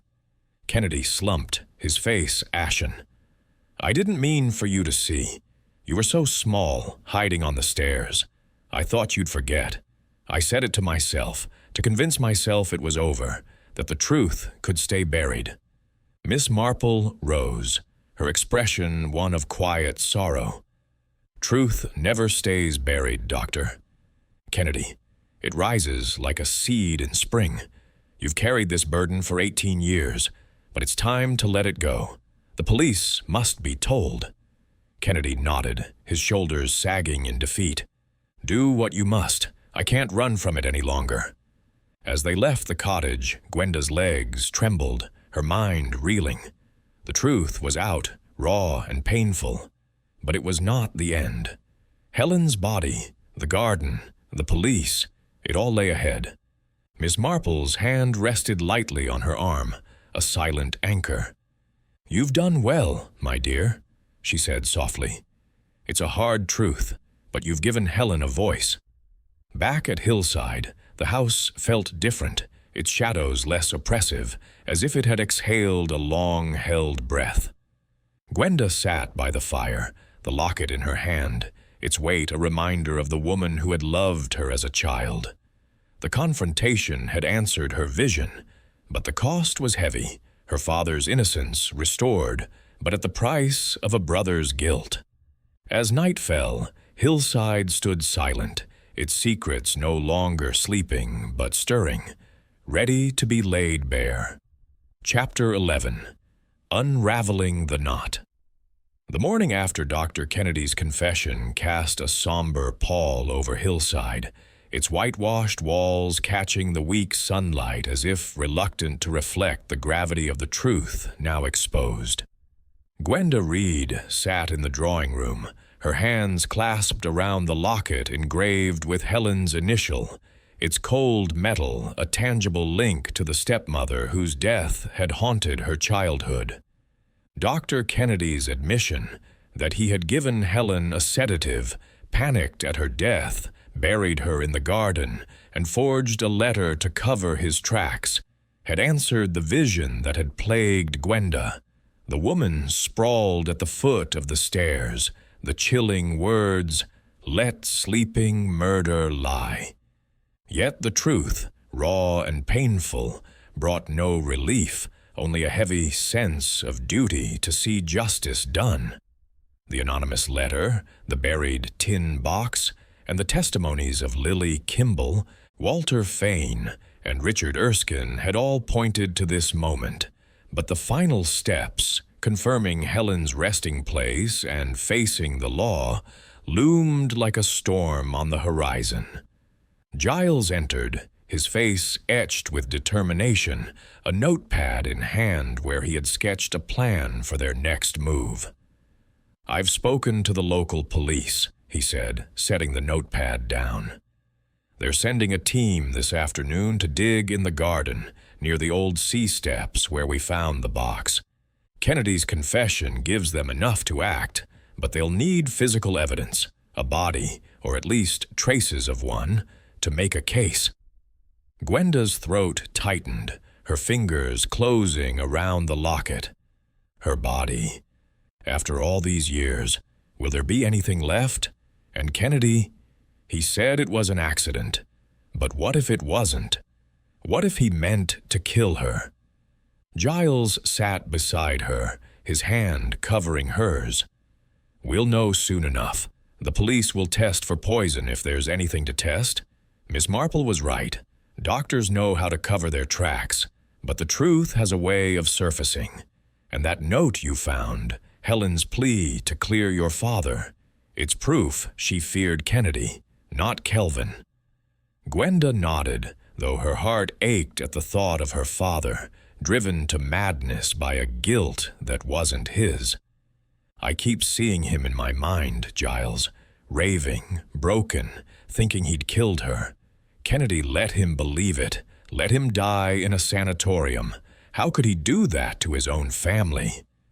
Giles's jaw tightened. Obsession, maybe. Or shame. Miss Marple said a brother's love can turn to possession, and Kennedy admitted Helen called him suffocating. "We'll make sure he answers for it, Gwen. For Helen, for your father, for you." The mention of Miss Marple steadied Gwenda's resolve.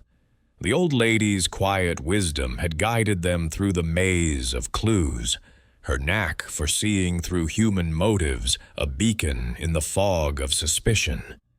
They had telephoned her the previous night after leaving Kennedy's cottage, and she had promised to join them at Hillside when the police arrived, her voice calm but tinged with a solemn understanding of the task ahead. "You've done bravely, my dear," she had said, "but the end of a mystery is often the hardest part. Be strong." As the morning wore on, Gwenda tried to occupy herself with routine tasks, sorting linens, arranging books. But the house felt different, its silence no longer oppressive but expectant, as if it knew its secrets were about to be laid bare. She paused in the hall, her eyes drawn to the staircase where her childhood vision had struck. The polished oak gleamed, free of the ghostly image of Helen's body, but the memory lingered, a wound now closer to healing. She felt a strange gratitude toward Hillside, as if it had preserved her memory, guiding her back to uncover the truth. By midday, the police arrived, a small team led by Inspector Last, a stocky man with a weathered face and a no-nonsense demeanor. Miss Marple followed soon after, her shawl wrapped tightly against the autumn chill, her knitting bag a familiar comfort. The inspector listened as Gwenda and Giles recounted their findings. The tin box with Helen's locket and note, Lily's testimony of Kennedy's digging, Fane's account of Helen's fear, Erskine's story of her desperation, and Kennedy's confession of burying her body. He nodded gravely, his notebook filling with precise, unadorned notes. "You've stirred up quite a hornet's nest," Inspector Last said, his voice gruff but not unkind. "Dr. Kennedy's a respected man in Dilmouth, but a confession's a confession. We'll dig where you found the box, near the old steps. If there's a body, or even fragments, we'll find it, and we'll bring Kennedy in for questioning." Gwenda's heart pounded as they led the inspector to the garden, where the low stone wall marked the spot of their earlier discovery. The police team set to work, their shovels slicing through the earth with methodical precision. Miss Marple stood nearby, her eyes scanning the scene, her knitting needles clicking softly, as if keeping time with the dig. Gwenda clung to Giles's arm, her breath shallow, every spadeful of dirt a step closer to the truth, or to the fear that nothing would be found, that Helen's fate would remain a shadow. After an hour, one of the constables called out, his voice sharp with discovery. "Here, sir. Something's here." The team gathered, their movements careful as they unearthed a bundle wrapped in decayed cloth. Inspector Last knelt, brushing away the soil to reveal fragments of bone, brittle and discolored, alongside scraps of fabric that might once have been a dress. A collective silence fell, broken only by the wind's low moan. Gwenda's knees weakened, and Giles steadied her. "Is it her?" she whispered. The inspector's face was grim. "Too early to say for certain, but it's human remains, no doubt. We'll need tests, dental records if we can find them, and a pathologist to check for cause of death. If there's poison, like Kennedy suggested, it might still show in the bones." Miss Marple's voice was soft, almost lost in the wind. Poor soul, to lie hidden so long, with only a child's memory to keep her company. You've done well, Mrs. Reed, to bring her this far. The police cordoned off the area, their work meticulous as they collected the remains and searched for further evidence. Gwenda watched, her heart a tumult of grief and relief. Helen, her stepmother, had been found, not as a living woman who fled, but as a victim whose voice had reached across 18 years through a buried note and a child's nightmare. The locket in Gwenda's pocket felt heavier, a talisman of a woman who had loved her enough to protect her father's name. As the police prepared to leave, Inspector Last approached. "We've got Kennedy at the station, now. He's not resisting, but he's sticking to his story. Accident, panic, no intent to kill. We'll need your statements, and anything else you've got. That note, the locket. It's a strong case, but the courts will want every detail." Giles nodded. "We'll bring everything to the station tomorrow. The tin box, the letters, everything." Back inside Hillside, Gwenda sat with Miss Marple by the fire, the locket and Helen's note laid out on the table. The old lady's eyes were gentle but keen, her knitting needles moving with their familiar rhythm. "You've unraveled a knot, my dear," she said. "A painful one, but necessary. Helen's truth is free now, and your father's name is clear. That's no small thing." Gwenda's voice trembled. "But it hurts, Miss Marple, knowing my father suffered, believing he'd killed her, knowing I saw it as a child and couldn't understand. And Kennedy, he was her brother. How could he do it?" Miss Marple's smile was sad but wise. "Human nature, my dear, is a tangled thing. Love can twist into control, duty into obsession. In my village, I once knew a woman who poisoned her own daughter, thinking it would save her from a ruinous marriage. She wept at the trial, convinced she'd acted for love. Dr. Kennedy, I suspect, saw himself as Helen's protector, but his protection became her prison. Giles joined them, his face weary but resolute. The police will handle Kennedy now, but what about the anonymous letter? If he sent it, why? He was already confessing. And if he didn't, who else knew we were close?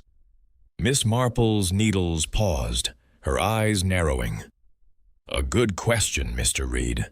The letter suggests someone else feared your discovery. Perhaps a neighbor, or even Mr. Erskine, though he seemed genuine in his regret. Or it could be someone closer. Mrs. Baxter, the housekeeper, perhaps, who saw more than she let on. Secrets, you see, often have more than one keeper. Gwenda shivered, the thought of another hidden figure unsettling her. Do you think we're still in danger?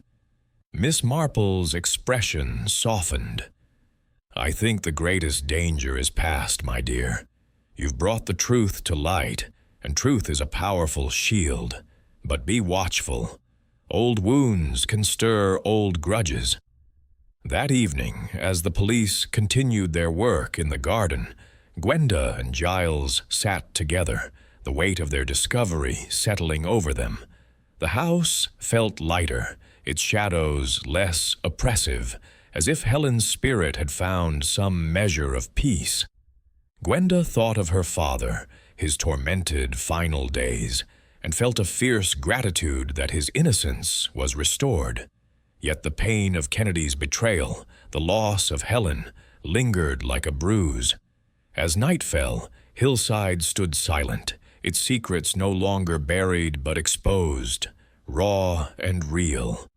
Gwenda held the locket, its engraved H, a reminder of the woman who had fought to protect her, even in her final moments.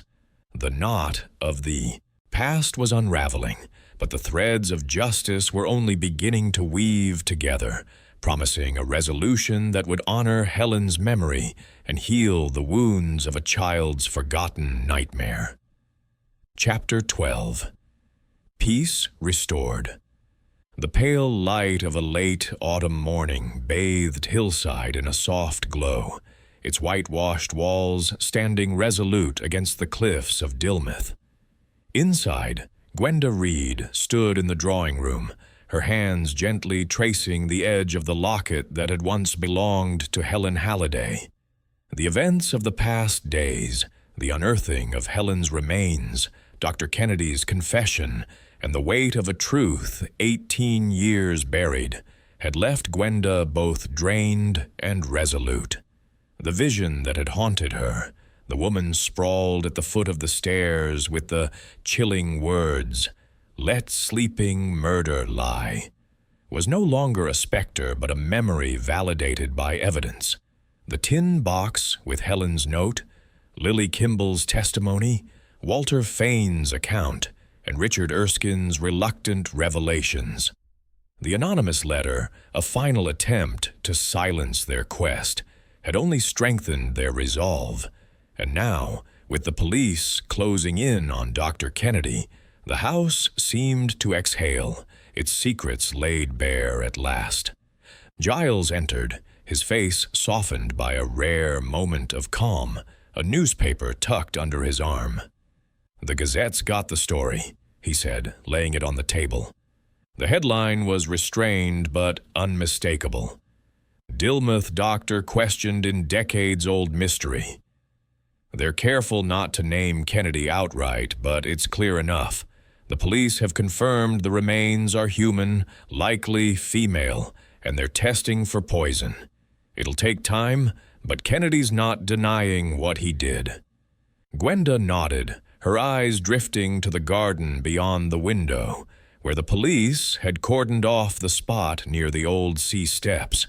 The earth, disturbed after years of silence, bore the scars of their search, a testament to Helen's final resting place. "It's strange," she murmured, "to think she was there all this time, so close. I walked over her grave without knowing, and yet I saw her, dead, in my memory, as a child. How could I have forgotten? Giles crossed to her, his hand resting on her shoulder. "You were so young, Gwen. 3 years old, caught in a nightmare you couldn't understand. Your mind buried it, just as Kennedy buried her. But you brought her back, gave her a voice. That's no small thing." The weight of his words settled over her, a mix of solace and sorrow. Helen, her stepmother, had loved her, had tried to protect her father's name even in her final moments. The note? "If anything happens to me, tell them it wasn't Kelvin," was a plea that had reached across time, guiding Gwenda to the truth. Yet the cost was heavy. Her father's tormented years in a sanatorium, believing himself a murderer, and the betrayal of Dr. Kennedy, whose twisted sense of duty had destroyed a family. A knock at the... Doctor interrupted her thoughts. Mrs. Cocker, the housekeeper, announced Miss Marple's arrival, and Gwenda felt a surge of gratitude for the old lady's steadfast presence. Miss Marple entered, her shawl draped neatly over her shoulders, her knitting bag as ever-present as her sharp, observant eyes. She settled into a chair by the fire, her needles clicking softly, a rhythm that seemed to anchor the room's quiet tension.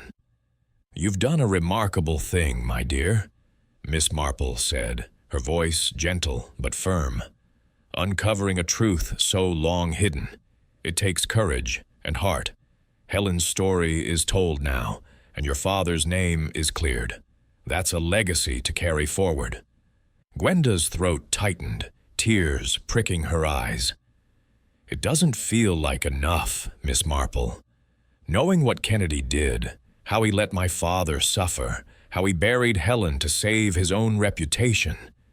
It's so cruel. I keep wondering if I could have remembered sooner, if I could have helped them." Miss Marple's needles paused, her gaze soft but piercing. "My dear, you were a child, caught in a web not of your making. Memory is a fragile thing, especially in the young. In my village, I once knew a girl who saw her brother drown, yet she blocked it out for years, thinking it a dream. When the truth came back, it was painful, but it set her free. You've set Helen free, and yourself, too." Giles sat beside Gwenda, his hand finding hers. "What happens now, Miss Marple? The police have Kennedy, but he claims it was an accident, a sedative gone wrong. Will they believe him?" Miss Marple's smile was faint, tinged with the wisdom of one who had seen many such cases. "The law will decide that, Mr. Reed. A doctor, you know, should understand the dangers of sedatives, especially with alcohol. His claim of accident may hold, but his actions afterward, burying her, forging a letter, letting an innocent man suffer, those speak of guilt, if not of murder, then of something close. The courts will weigh it all, and the evidence you've found, the note, the locket, Lily's testimony, will speak loudly." Gwenda's fingers tightened around the locket. "And the anonymous letter? We still don't know who sent it. Kennedy denied it, and I believe him. He was already breaking when we confronted him. Could it have been Erskine, or someone else?" Miss Marple's eyes twinkled, though her expression remained grave. "A puzzle, indeed. The letter suggests someone feared your discovery, someone with a stake in keeping the past buried. Mr. Erskine seemed remorseful, but actors can play many parts. And Mrs. Baxter, the housekeeper, she was loyal to Dr. Kennedy, perhaps too loyal. In my village, there was once a maid who sent a warning note to protect her employer, thinking it would scare off trouble. She meant no harm, but she caused it. You might ask her, discreetly." Inspired by Miss Marple's suggestion, Gwenda and Giles resolved to speak with Mrs. Baxter, though they knew it would require tact. The housekeeper had been guarded, her loyalty to Kennedy evident in her curt demeanor. But first, they turned their attention to Hillside itself. The house, once a place of shadows and whispers, felt lighter now, as if relieved of its burden. Gwenda walked to the garden, standing by the cordoned-off area where Helen's remains had been found. The police had finished their work, leaving the earth scarred but quiet, a silent testament to the truth. "We should restore the steps," Gwenda said suddenly, turning to Giles. "The ones to the sea, where they used to be, not to hide what happened, but to honor Helen. She loved the sea, didn't she? Mrs. Penhallow said she was always walking those paths." Giles's face softened, a rare smile breaking through. "That's a grand idea, Gwen. A way to make the house ours, but with her memory in it. We'll talk to the council, see what's needed." The act of planning the restoration brought a flicker of hope to Gwenda's heart. Hillside was no longer just a house haunted by a child's nightmare. It was a home they could shape, a place where Helen's spirit might find peace. They spent the afternoon sketching plans, discussing stonework and landscaping, their voices lighter than they had been in weeks. The garden, once a place of secrets, would become a tribute, its steps a path to healing. That evening, Miss Marple joined them for supper, a simple meal of roast chicken and vegetables prepared by Mrs. Cocker. The conversation turned to the future, to the life Gwenda and Giles would build in Hillside. Miss Marple listened, her needles clicking, her eyes bright with approval. "You've turned a tragedy into something hopeful," she said. "That's rare, you know. Houses like this, they carry their past, but they can carry new stories, too. You'll make it a home, my dears." As they saw Miss Marple to the door, Gwenda felt a pang of reluctance. "You're leaving Dilmouth soon, aren't you? Back to St. Mary Mead?" Miss Marple nodded, her smile warm. "Tomorrow, I'm afraid. My cousin grows anxious when I'm away too long, but I'll follow the case in the papers, and I'll write to you. You've done something remarkable. Mrs. Reed, never forget that." Gwenda clasped her hand, tears in her eyes. "Thank you, Miss Marple. Without you, I might have doubted myself, thought it was all in my head. You made me believe in the truth." Miss Marple's eyes twinkled. "Truth, my dear, is like a garden. It needs tending, but it grows strong when you do. Keep tending it." The next day, Gwenda and Giles visited the police station, delivering the tin box, the locket, Helen's note, and their detailed statements. Inspector Last was methodical, his questions probing but respectful. He confirmed that Dr. Kennedy was cooperating, though his story remained one of accident and panic. The pathologist's report was pending, but traces of a sedative had been found in the soil near the remains, hinting at poison as the cause of death. "It's a strong case," Last said. "Manslaughter at least, if not murder. The courts will decide." As they left the station, Gwenda felt a weight lift, though the sorrow remained. The anonymous letter still nagged at her, its sender a lingering mystery. They stopped by Dr. Kennedy's cottage, hoping to speak with Mrs. Baxter, but found it empty, the housekeeper having left for a family matter in another town. The news unsettled Gwenda, but Miss Marple's words about loyalty lingered. Perhaps Mrs. Baxter had sent the letter, a misguided attempt to protect her employer. Without proof, it was a thread left dangling, a reminder that not every question finds an answer. Back at Hillside, Gwenda stood in the hall, gazing at the staircase. The vision no longer haunted her. It was a memory now, a piece of her past that had guided her to justice. She thought of Helen, her laughter and her fear, and of her father, freed at last from the guilt that had consumed him. The house, with its creaks and shadows, felt like a partner in their journey, its walls bearing witness to a truth finally spoken.